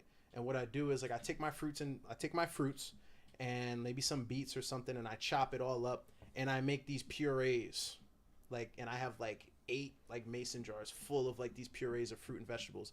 And then I have like my beans. Like, you can't eat raw beans. Like, it'll actually, like, some of the beans will break. There's something in like the membrane of the bean, that particularly pinto beans, that if you eat it raw, like it actually breaks down into like cyanide, like something that's not good for you. So you do actually have to boil that. And potatoes as well. Like, I don't know about potatoes breaking down, but like you can't eat raw potatoes. Like I'm not eating raw potatoes. He's like, I refuse to eat Like, raw I don't, potatoes. whether or not it matters, I'm not doing that. Yeah. But everything That's else tough. is raw. You know what I'm saying? So I make my beans, like I make it into like almost like a mashed potato like dish, and I make it taste real good. Like, sometimes I'll make it taste like hummus. Sometimes I'll make it taste like refried beans that you would put on tacos. It's a nice like side that serves as your carb and your protein. So I make a shit ton of that, and I put those in mason jars. And then I have like containers of like all my alkaline fruits. I got my strawberries, I got my blueberries, I got my blackberries, I got my mangoes, and then I got my grapefruit, oranges, and then my lemon and lime for my tea. And then I got fresh ginger and turmeric. So most of my stuff is already prepped to the point where I just have to like scoop a little bit out, put it in a container, and go. I don't necessarily have them prepped out like in containers, but I like having them like freshly available from the jar. Like, if I do need to take it, I mean, I work from home, so it's not really an issue for me. But if I did need to take it, I could always just like scoop out some beans, scoop out some potatoes, have a little side of fruit in a Ziploc bag, and like I eat a lot of like walnuts, cashews, and almonds as well. That's a lot of protein there. And I'll like put that in a little Ziploc bag and take it to go. So there's ways, like I have ways to make it convenient to where if I need to take something with me, I can. Yeah, so every time I drink milk, I really don't drink milk. Milk is, I usually make sure I'll buy cashew milk. That's the milk that I'm using. I'm Not lactose even intolerant, almond, so like yeah. in my house we drink the lactate. That's what I just have to. Yeah, but I'll do cashew milk. Like, I'll buy a Publix cashew milk. They're fucking expensive Which as hell. I've But never I- tried it. I've tried almond milk and oat milk. I didn't like oat milk. And I but- never understood what they do with the lactate because it's like, oh, it's real milk No, but just without add lactose. lactase into it. What is it? Lactase, the enzyme that your body uses to digest Dude, milk. they They just add add that? lactase, and then it digests the lactose. Oh, it removes it. Okay. Yeah, well, I mean, that's what they should do. But then obviously, if you add lactase into that milk, it's probably gonna curl it up. So they probably chemically treat it somehow. So they Yeah, they definitely chemically treated. treat it because lactate lasts like way longer than if you buy just a regular gallon of milk. Yeah, things are not supposed to last. See, that's the thing about food that like I realized too. Like, things are not supposed to last long. Yeah. Like, people used to go to the market every day, like, to get their fresh fruits and vegetables and meat. Like, I'm not saying we have to be that drastic about it, but if something's lasting 2 weeks and it's like perishable, like, that's, to me, that's a red flag. So, have you heard of niacin? Mm-hmm. So That's one of the B vitamins. yeah, so niacin, they discovered in, I think it was like 89 or something like that, that niacin actually will preserve the food. And that's, I think, the last preservative that they've discovered to keep the food fresh, right? So think about it. We're in 2023. if the last one was discovered in 1989 and no one since then has put any thought or rhyme or reason to create another preservative, so we're like literally writing on a 30-some-year-old science of preserving I mean, foods. That can't be right. There are countless preservatives. I don't know if Yeah, there are a lot. I don't A know lot. if you actually read the ingredients. Like I be in Publix. I don't go to Publix that much anymore, but like I'll be in Publix with my phone and I'll read the ingredients on everything and I'll see like some long ass scientific name and I'll look it up like potassium benzoate or something like that. And it's like, oh, this preservative is used for X, Y, and Z. And I'm like, oh, so that's also a preservative. So now I have the mindset like, if I don't know what it is off rip, or if it's like a really long thing that like I can't pronounce, I have to look it up, then it's probably not good. But I'm always going to look it up just to make sure. And Yep, 9 but- times out of 10, it's some kind of preservative. But a lot of times they'll have those long words that we don't know, like for the salts and things like that. So Or to put something that's sugar, but don't call it sugar. You know. yeah. So yeah. So I can totally see that. I just remember hearing like To me, like for me, it would be interesting to know if they have like the vegetarian or vegan options as like prep meals, because I've been like actually looking into it, because it's like, listen, the last thing I want to do worry about like prepping food for myself. Like I would just rather grab I and think go. like especially as HelloFresh busy and as my those days I was are. just random telling you the other day I places want to have- start prepping. They have like vegan and vegetarian options, and like I've looked into it, and it's honestly not that expensive. No, they're not. Like everybody's always like, "Oh, that's expensive. That's for rich people," No. but it's really No. not. Yeah, I think it's you know what that is. I think it's an excuse to not even look into it Yep. because they don't know that for a fact because they haven't tried it. And they just think, "Oh, it's gonna taste gross." But I know people Right. that have tried it, and they say it's I actually can really tell good. I'm a victim of that. I can 100% agree with all the things you're saying. It's 10 times probably better for me, but I'm not gonna do it. Yo, I know. listen. Let me ask you this: this Your blood path test. is your own, bro. Always. Let me ask you this: this blood test that you did off Amazon, you said it was like $8-9. Did it give you the results right away, or do you have to send it out? No, you just wait like 5 minutes and then it. Oh, shit. badass. Yeah, Can we all like- order one right now?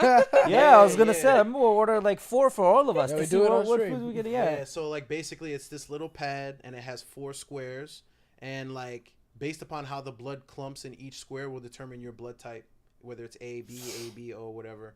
And there's this little prick thing. So if you're afraid of pricking your finger, don't get this. Go to the doctor. They'll do it for My you. But dad it's wouldn't gonna do be it. a lot more expensive. So you prick your finger and you mix it with this solution and you drop it on each square and then 2 minutes later you know what your blood type is. Yeah. I mean, I was gonna say I've drawn my ears from cauliflower. I don't think I'm Yeah, no, worried you're- about a you're little good. prick. I'm okay. I You're think. good. Yeah. Yeah. Yeah. So like I was saying, I want to start bettering my habits and stuff. So I started with the sleep, and then I was just telling her the other day I want to start looking into eating healthier, maybe just start prepping food to make sure I'm getting in what I should. I know as of right now, maybe my mind will change, which I can get into more of like a not strict but a disciplined style of eating. Maybe I'll try the cutting out certain meats and stuff, but I do want to start just eating healthier in general, regardless of whether it's going to be with or without meat. Need to stop eating junk. Yeah. So like that's another thing. Like for the longest time, I've been thinking about like I'm not saying that I want to quit eating meat, because I've tried that. Yeah, that's what I'm saying. Yeah. I've tried that for a month and it didn't work for me. Like it was just not working for me. I don't know why, but it's just maybe I wasn't doing it correctly. Probably I wasn't doing it correctly. Let's expand on that. Why wasn't it working for you, bro? I don't know. As I said, it's probably because I wasn't doing it correctly. Like I'm just. But gonna what were take that. what were the things, like the symptoms that you didn't like that were bad? You know what I mean? Like that didn't Dude, work. I didn't feel good. As I said, it's Probably probably not because I doing wasn't right. doing it Yeah. correctly. Oh, like maybe you weren't actually consuming. You weren't replacing. That's the thing. Like you can't just remove something. You have to replace it. Yeah, with something. probably So that's what I'm if, saying. If Yeah. you weren't eating beans and nuts and like naturally occurring like plant protein and stuff like that, yeah, you're gonna feel like shit. Yeah, For yeah. sure. So that's I think that's what it is. So I think I've been thinking as like going down to like if I'm gonna eat meat, eat the meat every 3 days or so. Like just every 2 days or 3 days. Like kind of like going back to how people lived 10,000 or 5,000 years ago or 3,000 years ago, where like the meat wasn't a thing. You Yeah. know what I mean? Like it wasn't as ample. You know what I'm saying? So. And honestly, like you talking about like 10,000 years ago, like the thing that makes it really easy for me to not eat meat again is the fact that the meat industry contributes to 80% of the pollution worldwide. 80% of the world's pollution is because of the meat industry. And that is a fact. You could quote me on it. You could look it up. It makes it so easy because like I've been studying a lot of ancient history too. I've been studying my lineage, obviously my DNA, like the roots of Africa and like how things came to be, like how things were as far as like traditions and like what we ate and stuff like that. And it gave me a greater appreciation for the earth. Like it made me not think of just like my house as my home, not just my city as my home, but the entire earth as my home. And like, you know, if all I have to do is cut out meat to like not contribute to what's contributing to 80% of the pollution of the earth, then like I feel good about that. So although that wasn't my primary motivation for going vegan, learning that information, it gives me like kind of like an inner justification of like, you know, you are doing the right thing. So I've been taking Spanish classes, you all know, right? My dad, you heard that?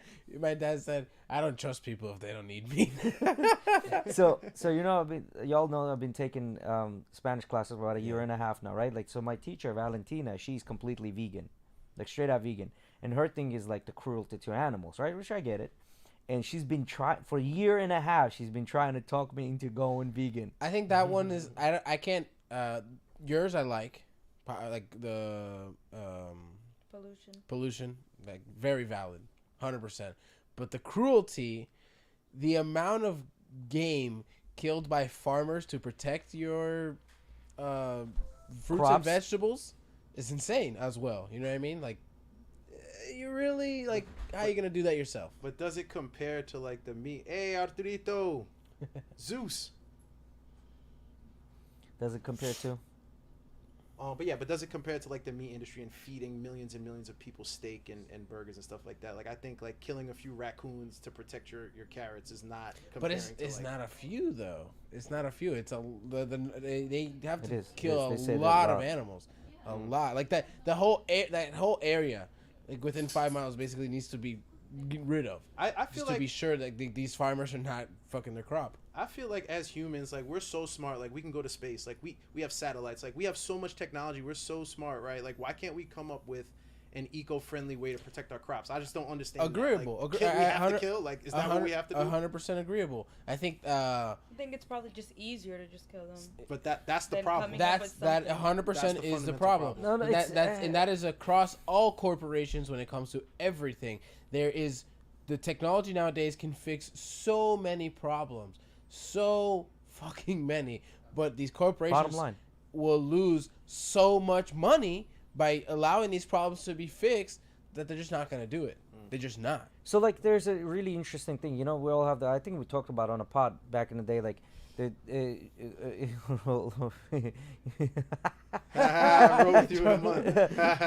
so you know, like we have this common misconception: when you're trying to catch a mouse or a rat, you put a cheese in a trap, right? Yeah. But the mouse would rather eat grain than fucking cheese, right? Like cheese is like the last option on their list, right? It is what it is. That's all there is. So the thing, what I'm trying to say, like these little critters, like they've evolved eating the shit that we're also eating, because we're all carbon based animals, right? Yeah, like carbon-based creatures. Yeah, so they're eating the same thing. So I don't know if you can get rid of it necessarily. Like if you can come up with that, unless you're like short of putting everything into a little paste type of deal where you just squeeze it in your mouth, kind of like what marathon runners do. Like even then you probably like molding a bunch of roaches and mice into that little paste that they're making and they're putting into the bags. You know what I mean? I mean, let's face it though, we're conquerors. That's what we're conquerors. Like we will clear out acres of land for our farms without the consideration that animals were already living there, already eating what they were eating. And then when they are there, we're like, oh, well, we have to kill you because you're here. Yeah, it's like you were already here, you know? So it's like, who really deserves to be on that land? Oh, absolutely. You know, I feel like we can share it. I feel like we don't have to kill them. Like maybe we grow a little bit of extra for them so that they can just have their plot and we can have our plot. I feel like that would be cool. But I also do feel, for example, in certain areas of the world, people wouldn't survive without having the consumption of meat. I don't know about that. No, I don't know about that. If there's plants, you can survive. There's not plants everywhere. There's some places that there's snow all around. If there's not plants, you shouldn't be there.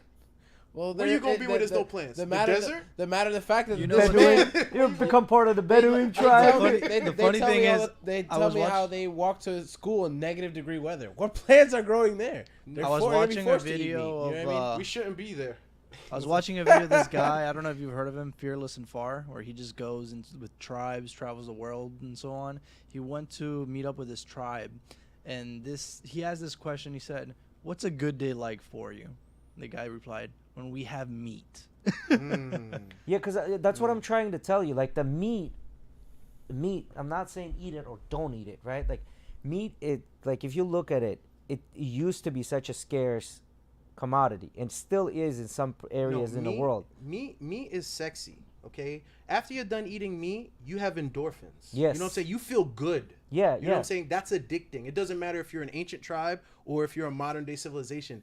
You are addicted to meat because that shit makes you feel mad good. It tastes delicious. It's sexy. You love it. You talk about it. You miss it when you don't eat it. Like you have such an emotional connection right with this now. thing. No. Exactly. Which makes sense. That like if evolutionary, you've evolved to. Because meat is a rare commodity, so that means you would get the endorphin rush from eating the meat. Like, what makes you think that has disappeared? You know what I mean? It can have disappeared, that's right. No, especially when meat became more prevalent within the past, I want to say maybe 200 years in Americas and United States, arguably being one of the biggest economies in the world since the Boston Tea Party, we just pretty much like rolled over everyone, which was, you know what I mean? Like, meat was never a thing. Like people had meat every 3 to 4 days. But I feel like what I was I was trying to get back to like the whole cold thing. I feel like that's what allowed these people to then go to those places, right? I don't know. So I guess are you talking about like the Eskimos and things like that? Yeah, like if without being able to eat meat, they wouldn't be able to. Yeah, go but to they're those places. genetically also different. Because if you take the India, But not just them. Like for example, where you guys grew up was cold as shit. If you weren't able to eat meat, what were you gonna eat during those times that things wouldn't grow? So that's true. But what we do a lot of preserves. Like you would always have vegetables, but there would be like pickled vegetables, or you would have preserves as opposed to fruit. Because I remember as a little child, my grandma would drag me to the market and we would come back with like 10 kilos of peppers or 10 kilos of eggplant or 10 kilos of pickles, because it's always going to get all summertime. You can pickle all that shit up for the winter, right, to have it. But then you would eat pastas obviously and things like that, but the meat, ground beef, once in a while you would get the ground beef with your pasta and things like that. But meat was never really like to the max. Every day you ate meat like you kind of do here in the United States. Yeah, it's like we have so much food out here. I can definitely say that's just part of my upbringing. Like for example, I mean, I'm sure the same with you being from Haiti. I mean, we share the island. So like for me, my traditional meal is rice, beans, and some kind of meat. Yeah, Rice, beans, and some kind of meat. Right. That's what I was It's gonna just say. that's what, like for example, in my head, when I see a meal and it doesn't have meat with it, I'm like, it's not complete. That's literally like the pre-notion I have to food, and that's very bad. For sure. I don't know, Alex, if I agree with you. Excessive meat consumption, I think, is pretty bad for you. I would get on page with that excessive meat consumption is probably bad for you, because like again, we're genetically not predisposed to eat meat as a sole source. But I think like in moderation, everything is good in moderation. Exactly. Just like you talked about wine, like you drink 2 bottles of wine, you can get fucked up and it's probably not good for you. But you drink 1 glass of wine, it has so many antioxidants and there's riboflavins in it, which is basically vitamin B. And Or then you're it has Arthur, where you drink 2 and you're Hell yeah, Mary nightmares. Jane is the sexiest plant. Shout out to Alex Wright. yeah. Like that. Yeah, y'all can talk about that, because I don't know nothing about that. So here's my theory on meat. Like, and I haven't seen anybody articulate it like this, but based upon reading ancient history and like just like the civilizations of man and how we spread, humans began along the equator and the Tropic of Cancer, Tropic of Sub-Saharan Capricorn, Africa. like the most fertile soil, like where there was abundance of plants, fruits, and vegetation. There was really no need to eat meat. Like, things are in such abundance, like fruits and vegetables and grains and things like that are in such abundance that, like, yes, they probably ate meat, but they didn't have to. I think once humans started migrating to the north and south, out of those hemispheres, or out of the Capricorn and the equator, plants are either different or not in as much abundance because it's colder, right? So like you're gonna have different plants. You might not have the same vegetation. You might not have the same fruits. So maybe they had to kill to replace some of those. That's what I was saying. nutrients. Like if they want to move to theirs, they're forced to, because there's no other option. Right. So And consumption. clothing as well. If you're colder, You need something to wear. Of course, you have to kill animals to wear something. If you're in Africa, you don't need to kill animals for clothes. Hell, you could be butt ass naked. Because you're gonna be fine because it's warm outside. So our climates have changed, right? Like if you go on 300,000 years ago, back in the day, sub-Saharan Africa was a rainforest, and then slowly the things changed, right? So that was another thing. But the meat consumption became more popular when humans discovered fire, and they were able to cook the meat with fire, which would make easier to chew the meat. Thus, our teeth actually changed. We used to have more rugged teeth because they back in the day, if they were eating meat or anything like that. So cooking with fire changed our teeth. Yeah, and also, for example, I'm sure like to be able to eat the, crops, that too.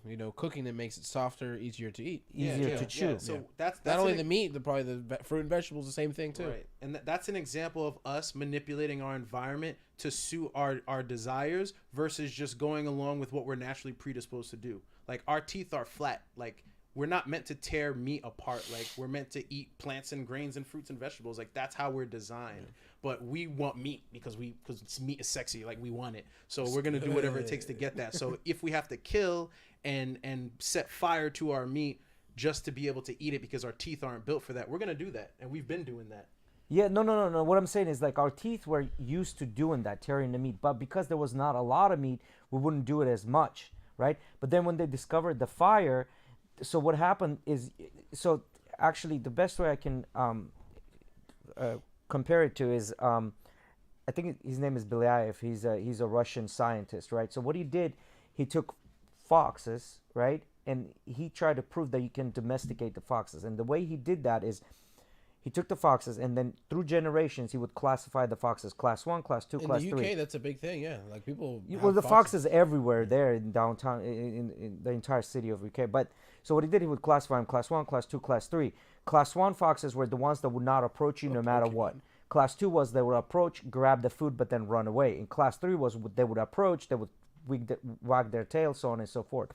So what happened? He would select only class 3 for the next generation, so on and so forth, right? So he got to the point, I think it was after 6 generations, which is with foxes, it's much faster than humans. These foxes that he had were kind of like dogs, literally like dogs. They would just come up to you. They would like make sounds when they would see you, like, happy sounds, wag their tails. And their ears actually started changing from being pointy to more like dog-like. Yes, right? I'm familiar with evolution. Like I'm familiar with the concepts of like changing over time, but like my point is we are creating that change versus just going along with what we're naturally designed to do. We are creating that change, but that happened over the thousands of years. You know what I mean? Like we didn't go specifically out there and say, okay, well, we're going to start only breeding with people that eat meat. What I mean? I have to look into your data about look into EvoPsych about humanoid species ever having sharp teeth, because in what I've read, that's never come up. Like if you look at Neanderthals, their teeth are different. Like Homo florensis, their teeth are a little bit different in comparison to ours. I'm familiar with those images, and I don't know if you guys pull up images, but like it's my understanding that our teeth were almost always flat. Maybe like we had to cook our meat because otherwise, we wouldn't be able to chew it.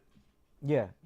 Well, anyway, point is that eating excess meat, I do agree, is extremely unhealthy. Just our bodies are not designed for that. Is meat good? Yes. So the chat mentioned Pokemon. I'm about to say, I want to answer Alex's question because when I saw that, like, no offense to you, Jay, but I was thinking about it. What is it? What is it? So he was like, what Pokemon would you eat, right? If you could eat a Pokemon, and like if I was eating meat. First of all, if we're creating a universe where there's Pokemon, I'm eating meat because because we're creating a universe, that means I can create a universe where eating meat isn't bad for me or the environment. In which case, I'm eating some fried Pidgeotto wings. Pidgeotto wings. Like, I want Pidgeotto to be fully extended like this before I chop the wings off, so I could just have some nice big fried chicken wings, like Pidgeotto but that's wings. Pidgeotto wings. That's not chicken wings anymore. How big are those wings? Yo, big as hell, son. Yeah, that's a big Pidgeottos are big. So, talking about Pokemon, what are some of your favorite video games? Oh man, so shit, this goes way back. What was your first system? My first system, Nintendo. The very first Nintendo, and I only had one game. I had Ninja Turtles for it. I also had Super Mario I used to hate Schroeder. Nintendo DS or Nintendo Game Boy? No, Nintendo. Oh, Nintendo. Nintendo. Period. He's the very first Nintendo Miguel ever. is 10 years older than us. I was born in '91.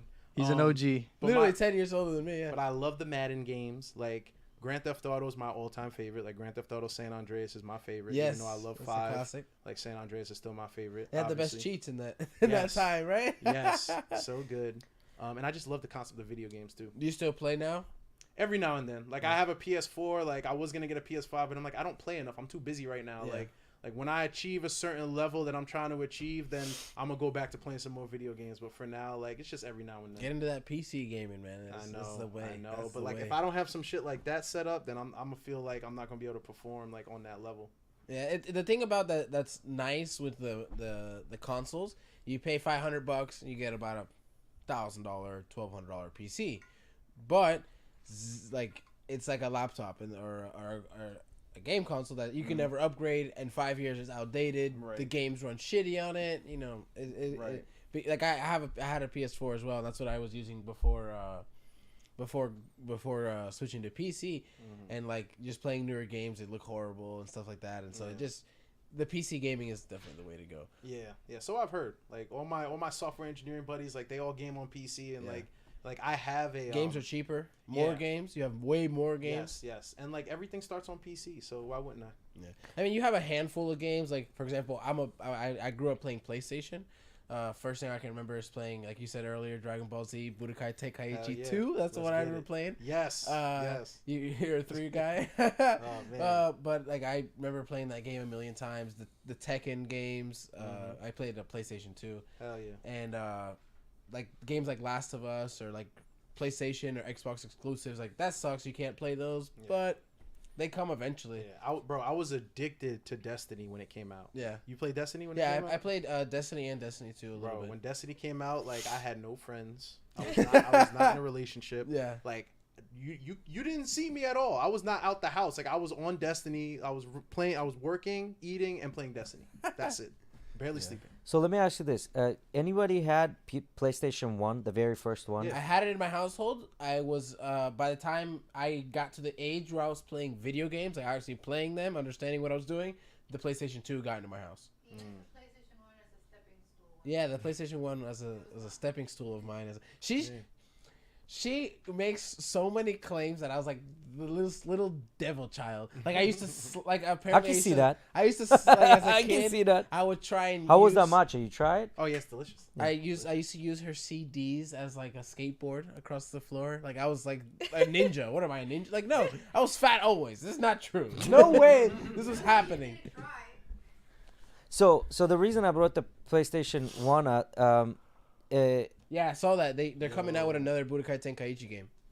so the very first PlayStation that He said, "Damn, I have to start playing Right? again." Like mental checklist. Like get that game as soon as it comes out. I don't remember the name of this game, but in this game you had cars, right? And each car had certain type of weapons that you could use. Twisted Metal. Twisted Metal, there we Yes, go. That was my Bro, Twisted Metal, that game, the clown car?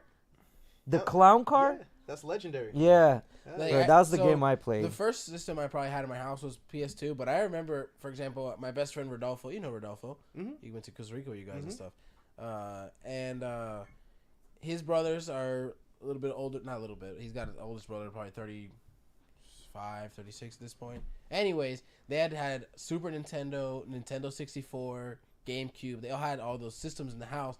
And I can remember going into the garage and having to turn on that old... yeah, it was in my head. It Tube was- TV? Yeah, but the thinking of the official name for it. Sanyo, Incandescent? Panasonic. You No, got some old ones. incandescent? No.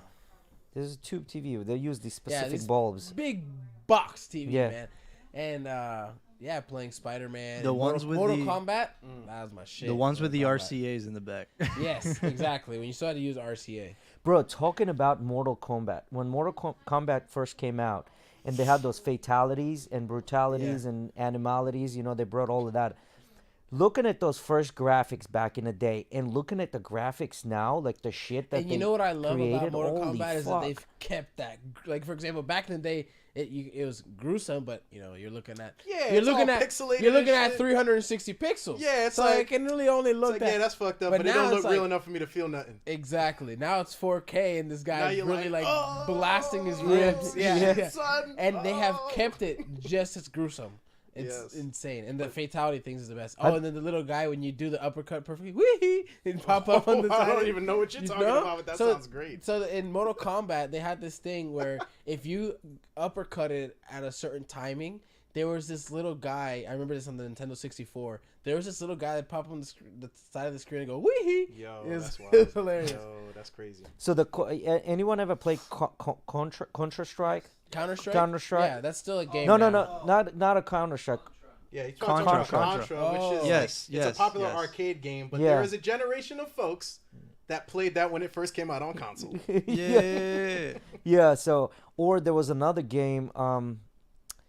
It was like a comic book, and you had this main character, and they're like rats and sewers that he had to go from one, like, picture a comic book. You know how you have the square windows and something happens in this window and something happens in that and that and that. That's before my time, bro. Yeah. So Talking you about would Ninja have to like Turtles, rats. yeah, you had to like cross like from one window to another window, and then you went through this like I mean, a lot of games have that like 2D side style where it's like from one side to the other. Like I remember playing the Spider-Man game in Nintendo 64. So kind of the same thing, right? So you start on this side, you make your way across the screen to the next, and then like the next stage. no, starts. it wasn't one like continuous like, you know, you go from left to the right, like kind of like Ninja Turtles where like, you know, Yeah. no, it Yeah. was more like you're on a page of the comic book. Like the whole game was based like a comic. You're on a page of the comic book, Oh, no, and they would have these bees that would come around and like try to sting you and stuff like that. Okay. Definitely way before. Yeah, my I'm time. I'm digging deep on this one. I used to play Formula One, like on my my aunt back in the day used to work with computers, right? Like we're talking about like the, I don't know, like late 80s, early 90s. No, probably before that. It was like mid 80s, late 80s. Formula One on like an actual PC back in the day because she had access to the PCs. Commercial So break? What? yeah, commercial break. We are sponsored by. No, Dragon Quest wasn't there yet, but Ninja Turtles game, bro, I used to hate and love that game because I was shit at it. I couldn't play. Those ninjas would fuck me up all the time. I would never advance, you know. Have you ever heard of the like Dark Souls games? Yeah, Have you ever played them? I have a fucked up relationship with those games. Just because, like, Everybody does. because They're I have so hard. I have a certain style of like tolerance for like, I don't know. I'm not patient.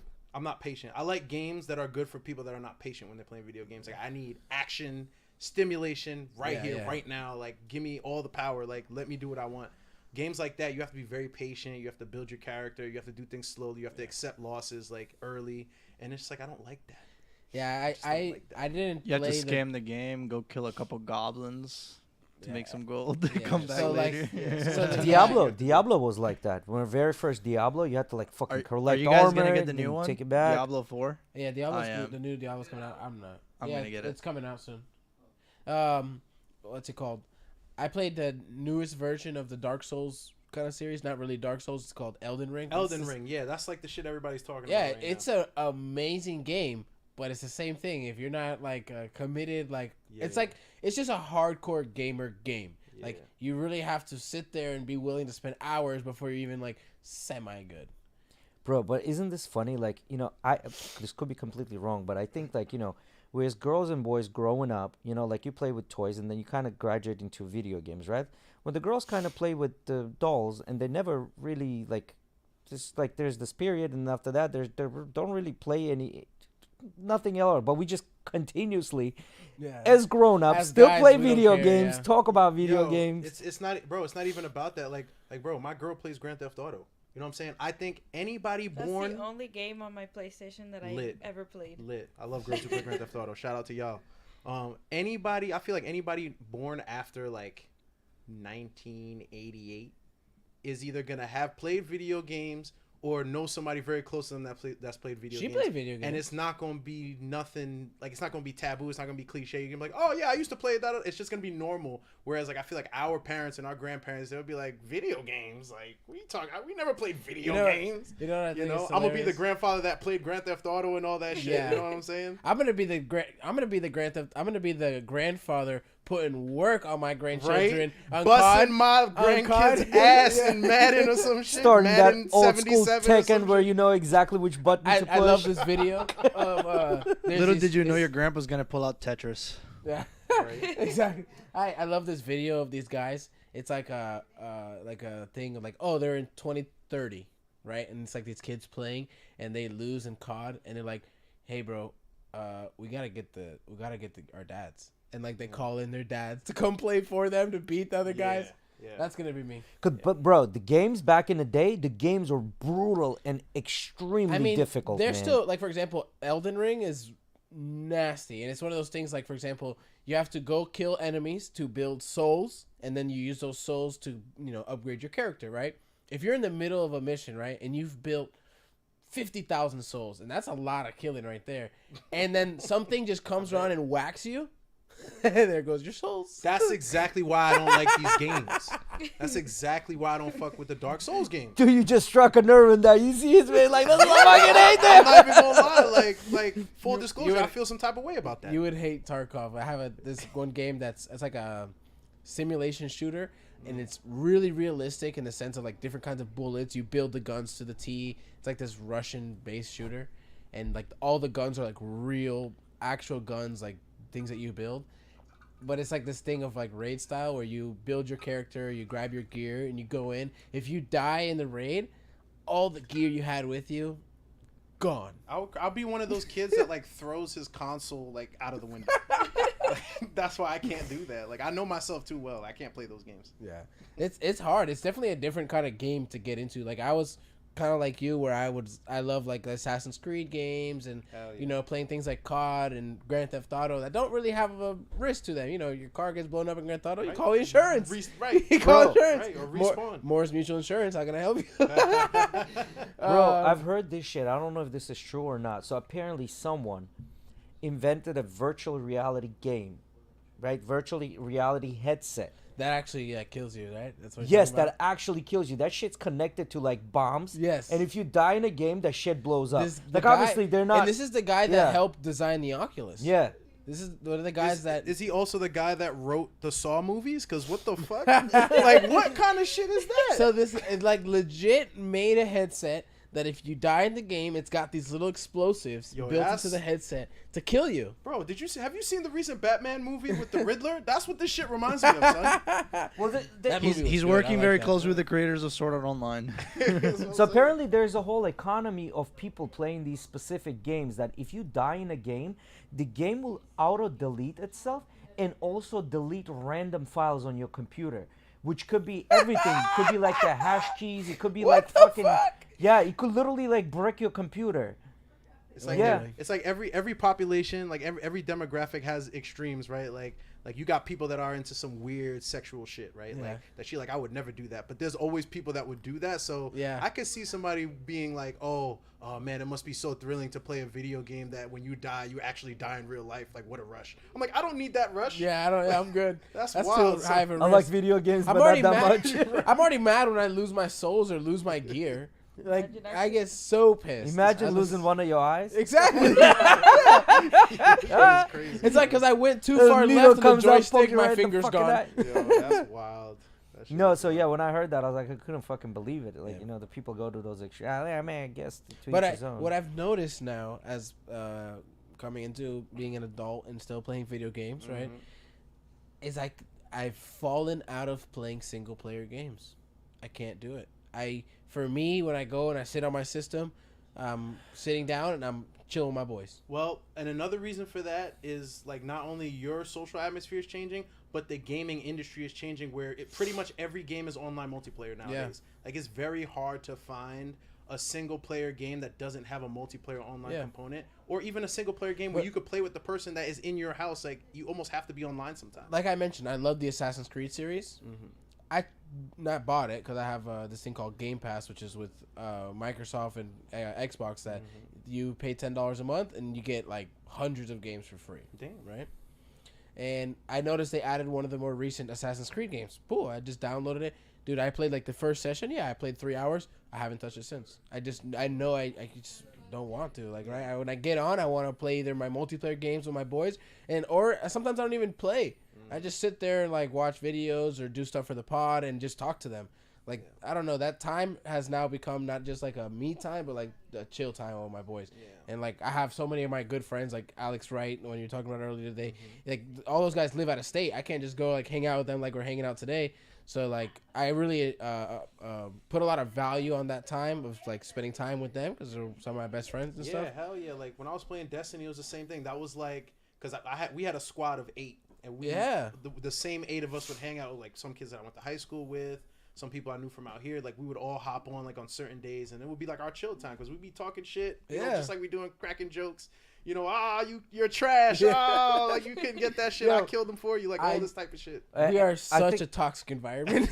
We roast each other all day. That's the best part, bro. It is the best. Like for example, I was telling Emily the other day because I've been trying to get her into gaming. She's got a whole gaming computer and everything. That's for her architecture. Nice. I just don't like it. So the Hogwarts But Legacy, she can play her games on her phone. It's different though. Some people prefer MOBA games. I know there's a whole like my little sister's like that and my little brother's like that. Like, but the thing is, like, on my phone, I'm not playing like shooting games and stuff that you're playing. I'm playing like these little simulators where I have like a farm and I'm like got people working on my farm and like I'll run out of coal so the fire burns out and they're like freezing because in the middle of nowhere. That's that divine feminine energy. Like you want to nurture things. Like you want to build things. You want to grow things. Like men want to destroy. Literally. And kill Right, and conquer. I was saying, like, I was telling her, if you play COD, you have to talk shit. You do. If you play Call of Duty online and you didn't call someone a dumb bitch or something, you didn't play Call of Duty. Like you either need to talk shit or turn your volume off and take your headphones off. Like, yeah, and not even listen to them. Because Yeah. you're not listening to what they're saying to you and not saying nothing back. Exactly. You're just not doing that. So that Hogwarts Legacy, like the Hogwarts Legacy, that aren't they game is making badass? Aren't they making a multiplayer for that right So now? they were supposed to already have a multiplayer for it, and basically because they witnessed so many games coming out lately and bombing because they're trying to pack so much shit and release it within time and all this shit, they decided to hold back on the multiplayer and just release the single player and make sure they get that shit packed down, and then in a DLC pack later they'll release the multiplayer. Yeah. The nature of, because I'm a software engineer, so I know a lot about the software release process. Yeah. And then it's funny, the nature of that in games has changed so fundamentally, where before you would make your final software release and that's the game and it's not going to change. Yeah. And everybody has that version of the game. Nowadays, like there wasn't no updating your game. Right, it was what you got, and that's right until you're done playing it didn't change. Right. It's like you're playing hundreds of versions of the same game when you buy a game because it updates every how else do you think they can do Grand Theft Auto every 6 years that they're doing it? You know what I mean? That's how it's because they release all these expansion packs and they can continue this new content, get the people to buy into it. Right. People, I mean, I played GTA 5 on the PlayStation 3. I played GTA 5 on the PlayStation 4, and now I play GTA 5 on my PC. How long is this game going to be out for? Bro, who knows? I'm telling you. But people are still playing it. And then what I found cool is, I don't know if you're into, but the whole like server thing, like paying to get into certain people's servers, like celebrities now are like making servers in Grand Theft Auto and shit like that. Wow. Have you ever seen that? No, I haven't seen that. That's crazy. Yeah. That's wild. So I have a fucking controversial question here. So you know how we're talking about toxic masculinity? We got in this whole fucking argument what toxic masculinity is, and was I there for this? No. Oh. No, so how we got in an argument where I'm saying that the word is being used incorrectly. Now, would you consider shit talking when you're playing games as toxic masculinity? No. I mean, it depends. First of all, I mean, it depends on the shit you're saying. You know what I'm saying? I think, like, if you because we're not saying it to be toxic, we're saying it to talk shit. Yeah, we're talking shit. Like be funny. Yeah, and some people are straight up disrespectful. Like some people say racist shit. Yeah, and then that's Some toxic. people say That's fucked up 100% shit, toxic. Like derogatory shit. Like people say that. But and it's when being I'm talking toxic. Shit, I'm not saying that. But it's being toxic, but not masculinely toxic. It's not using your masculinity to impose toxic in things on somebody. It's just talking shit. I think it's just talking shit. Like. But I think it's just all part of like making the game fun. Cause I'll hear him talking with them. Oh, you fucking this that. But I'm talking with a arguing at the smile end. on my It's like, all face. right, bye boys, I love you. Have a good night. Yeah, So and I'm now- talking with a smile on my face. So now, okay, it's not fine. So how is it any different of me coming to someone and saying, "Hey, get your shit together," because I'm still shit talking.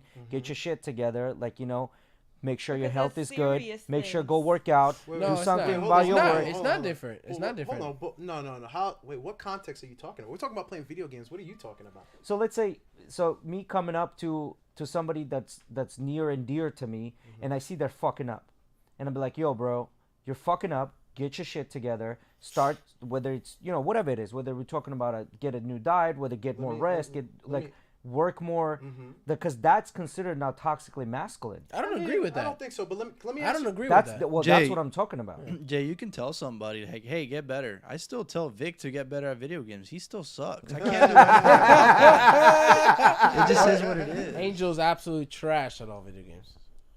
Except for League of Legends. It's the only thing the man plays. So let me ask you a question, Jay. Can play. Why do you feel so compelled to tell somebody that they need to get better? Because if they're near and dear to me, and I know they have a more potential than just like wasting their time on Because like if random he's saying shit. someone he actually cares It's about. someone I care about, and I think it's like we have this issue where, just like you said, the part of it is like estrogen fueled food, and then the other part is like we baby our men, which we're not letting them become men. Right. Which part of becoming men, in my opinion, is this shit talking. Like throughout the Absolutely. games, because we try to eliminate that, but guess what happened? We invented games, and now we're shit talking on what they games. did? You know what I mean? Like that, we're still bringing back that, like how most They people. tried to stop it. They implemented an AI in Xbox and PlayStation that was allowed to listen in on your conversations. And people were getting banned left and right for using the Xbox and PS party chat to talk shit. And they would maybe say something that they weren't supposed to say. So I'm going to make a claim about talking shit on video games real quick. I think, and this is just a theory of mine, maybe we could test the theory. I think less intelligent people are worse at talking shit. Like to me, talking shit is making somebody feel bad about what they're currently doing in the context of what you're doing. So if we're playing Call of Duty, I'm gonna clap you, like I'm gonna kill you, and I'm gonna tell you how obvious you were out there in the field when I killed you. I'm gonna tell you how bad you are at this game. Yeah. I'm not over here talking about your mom. I'm not calling you out your name. I'm not saying none of that stuff. I'm telling you how horrible you are at this game that I'm beating your ass at. Like that's, to me, that's talking shit. No, yeah. So like that's what I'm saying, because some people would consider like the whole military environment as masculine, toxically masculine, because that's all they're doing all day long is talking shit to each other, like cracking jokes at each other, like saying these things. Because in the games, you're still kind of doing the same thing. Like we try to remove it, but then like you can't. In my opinion, that's like part of growing up. That's like part of what makes you is that shit talking, right? Like, because if you look at it differently, it's kind of bullying. 100%. It's kind of bullying, but in the context of the video game. But that bullying is actually builds character. Does it? I think so. Because it makes so- you. What It kind of makes you character less. does So it build? this is my makes you It can less. create characters or traumas. Exactly. It can create characters and trauma. And so this is the way I like to look at it. I was fat all my life, and I still am fat, right? And You're I not grew fat, up. bro. You just big boned. I remember one time Jay said that to me. See, that is shit talking. No, But listen, see, but that was an elegant no, no, shit talk. Yeah, that's shit talking. And then what I was gonna That's say what I'm was, trying to and say. my sister's there, and she goes, "Have you ever seen a fat skeleton?" Anyways, I have. But there is an actual I- big bone Yo, test. I- There is an I- actual big bone test. I grew up being bullied left and right. Eventually, at a certain age, I learned to defend myself, smacked around whoever I needed to smack around. But I don't think that is necessary.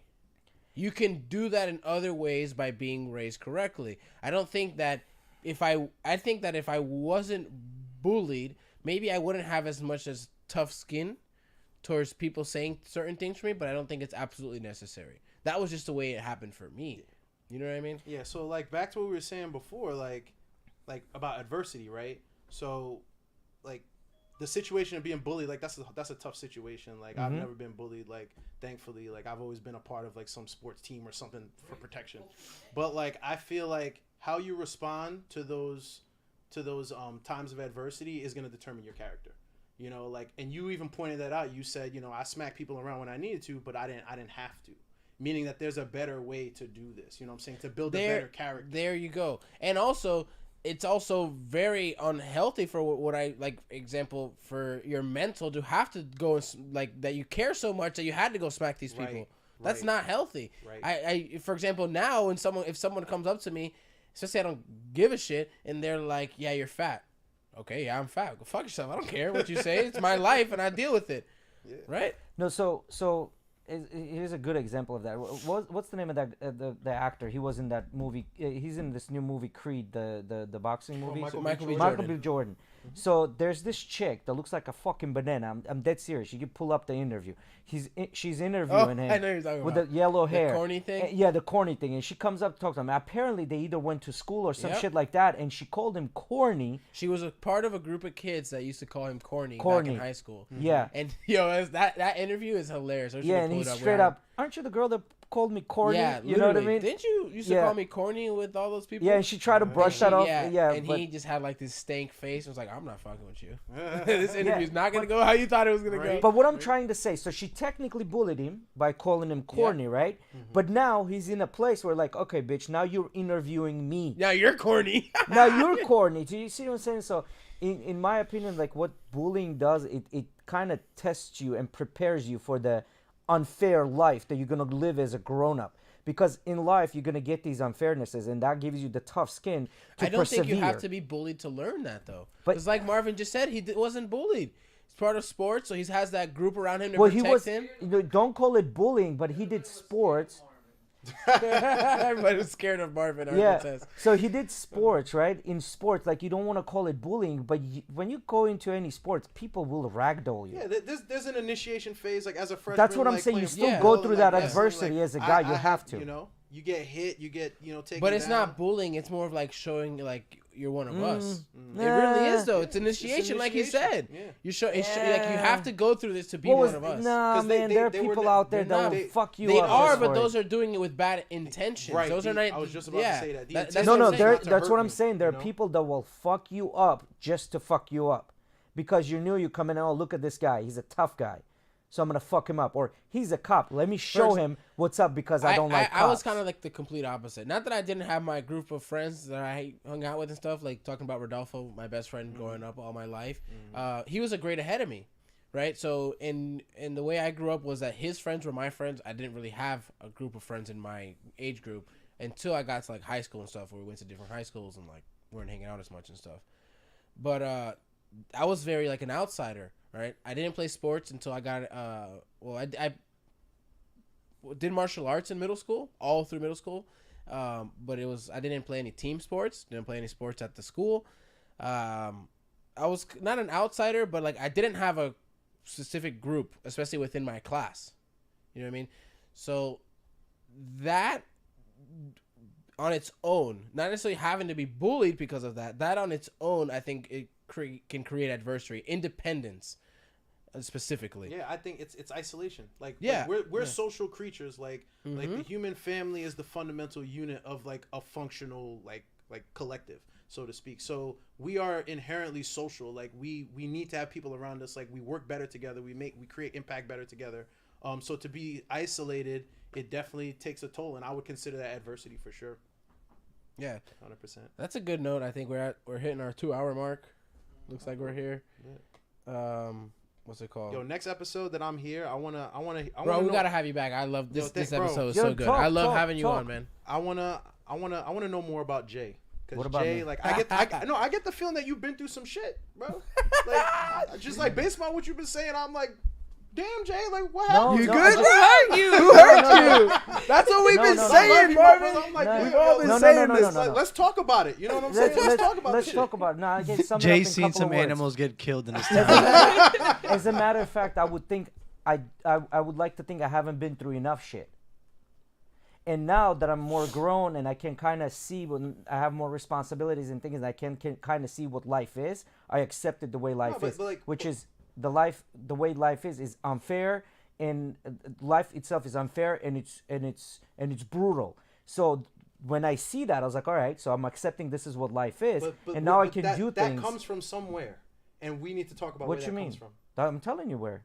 I'm telling you No, right now. You said you've accepted that life is unfair. Yeah, right? I've been pretty like in my why? opinion. In my opinion, I think I've been pretty sheltered. But now that I'm growing up and I can see things in the world, things that are happening in the world, the life is unfair. You can, most of us are not bad people. Like I want to say, at the very least, 90% of people are really good people. They're all out there to help the fellow, next human. Which that's how we grew up, and our parents raised us that way, right? To help somebody else. But life itself is unfair. At times you're in situations that there's nothing you can do about it, and that's how it is. We've all been saying this, Marvin. I just want you to know, by the way, this is not the first time we've gone to Jay and been like, bro, what, you good? People like, who hurt you? Who hurt you? The episode no, where people see, this is what I'm talking about. Like people love to Shout use out this to like Alex. people love to use this like shaming language, but to me so this is the thing, like this is later years. I'm talking about within the past couple of years, I've come to accept reality of life. Life is unfair. Life is not an easy place, and you need to do everything you can do to make it better for yourself. That's a prime example. Like going back to what we were just talking a second ago, that's a prime example on why you don't necessarily need to be bullied. You can come to these realizations on why life is unfair, and that what you need to do is what you need to do, and that other people shouldn't matter to you as much. No, well, see, this is what I'm saying. I wish I was bullied more so I can have a tougher skin. That's bullshit, it Jay. take as long. That's such bullshit. I'm telling you. All you gotta do is call, be like, "Yo, Marvin, I need you to bully me real quick." I'm like, "All right, I'll be right over." No, you bullied me enough on the mat. What we need is we're good on that. Marvin's gonna get him like, I wrote him down, motherfucker. Next episode, we're gonna do the roast of Jay. Yeah, let's fucking do You it. can do a roast of Jay, but do see, it. this is the thing. Like, you won't be able to roast me because I'm probably gonna add a joke and laugh about it. Like this is part of me. Like, it's like, bro, like life is unfair. So once you accept life is unfair, everything becomes so clear, and like you can start seeing the path you need to start taking. I 100% respect and accept your perspective. I just want to know about it. I just want to ask you questions just about it. come over again. We Bro, talk about I'll that. tell you right now, you're great. I love having you on, man. Yo, thank you, bro. Yeah. Yeah, anytime all of our guests, like, any of the guys that are not local, if they're ever down here, and we'll as a matter of fact, I'm giving you my promise. Where's the camera? I'm giving you my promise. Anytime you're down here and you want to be on a pod, and even if it's not on a Tuesday or Thursday, we'll make a special episode so you can come on a pod, right? So like, know that if you We've ever been trying there. to do Saturdays. I mean, we've been talking about trying to do Yeah, Saturdays. but bro, we need to get the Spanish version going. We got so many people. Like, he can speak Spanish. Why not have a Spanish podcast with my broken Spanish? I'm not on his level though. Like, Yeah, no well, it way. don't we matter. can do. You know what we should do? It'd be funny. We You get don't have to talk everybody. real basic. We compared to find what like a y'all group can of say. people that just have broken Spanish, and I'm not even on. You just have them on. Nah. We want some normal people that talk, all right? We want to make some sense. You know what I'm saying? Jay's gonna say something. Everybody's gonna look at him like, What the fuck did he just say? Oh man! All right. Well, this is a great note to end today's pod on. Thanks for coming by, Really Marvin. And appreciate as it, I brother. said, guys, we thank you, constantly guys. bringing you awesome content. Like, this podcast was built on this, like bringing average day people that have succeeded, whether they've gone through adversity or didn't go adversity, gone through bullying or not gone through bullying. You know what I'm saying? This is what we're doing. So please hit that like button on your way out. I don't know if you've done it. I'm sure you have. But if you haven't, hit that like button for us, please. And this will help the algorithms. Thank and you guys whatnot. for coming. We love you all. Love you.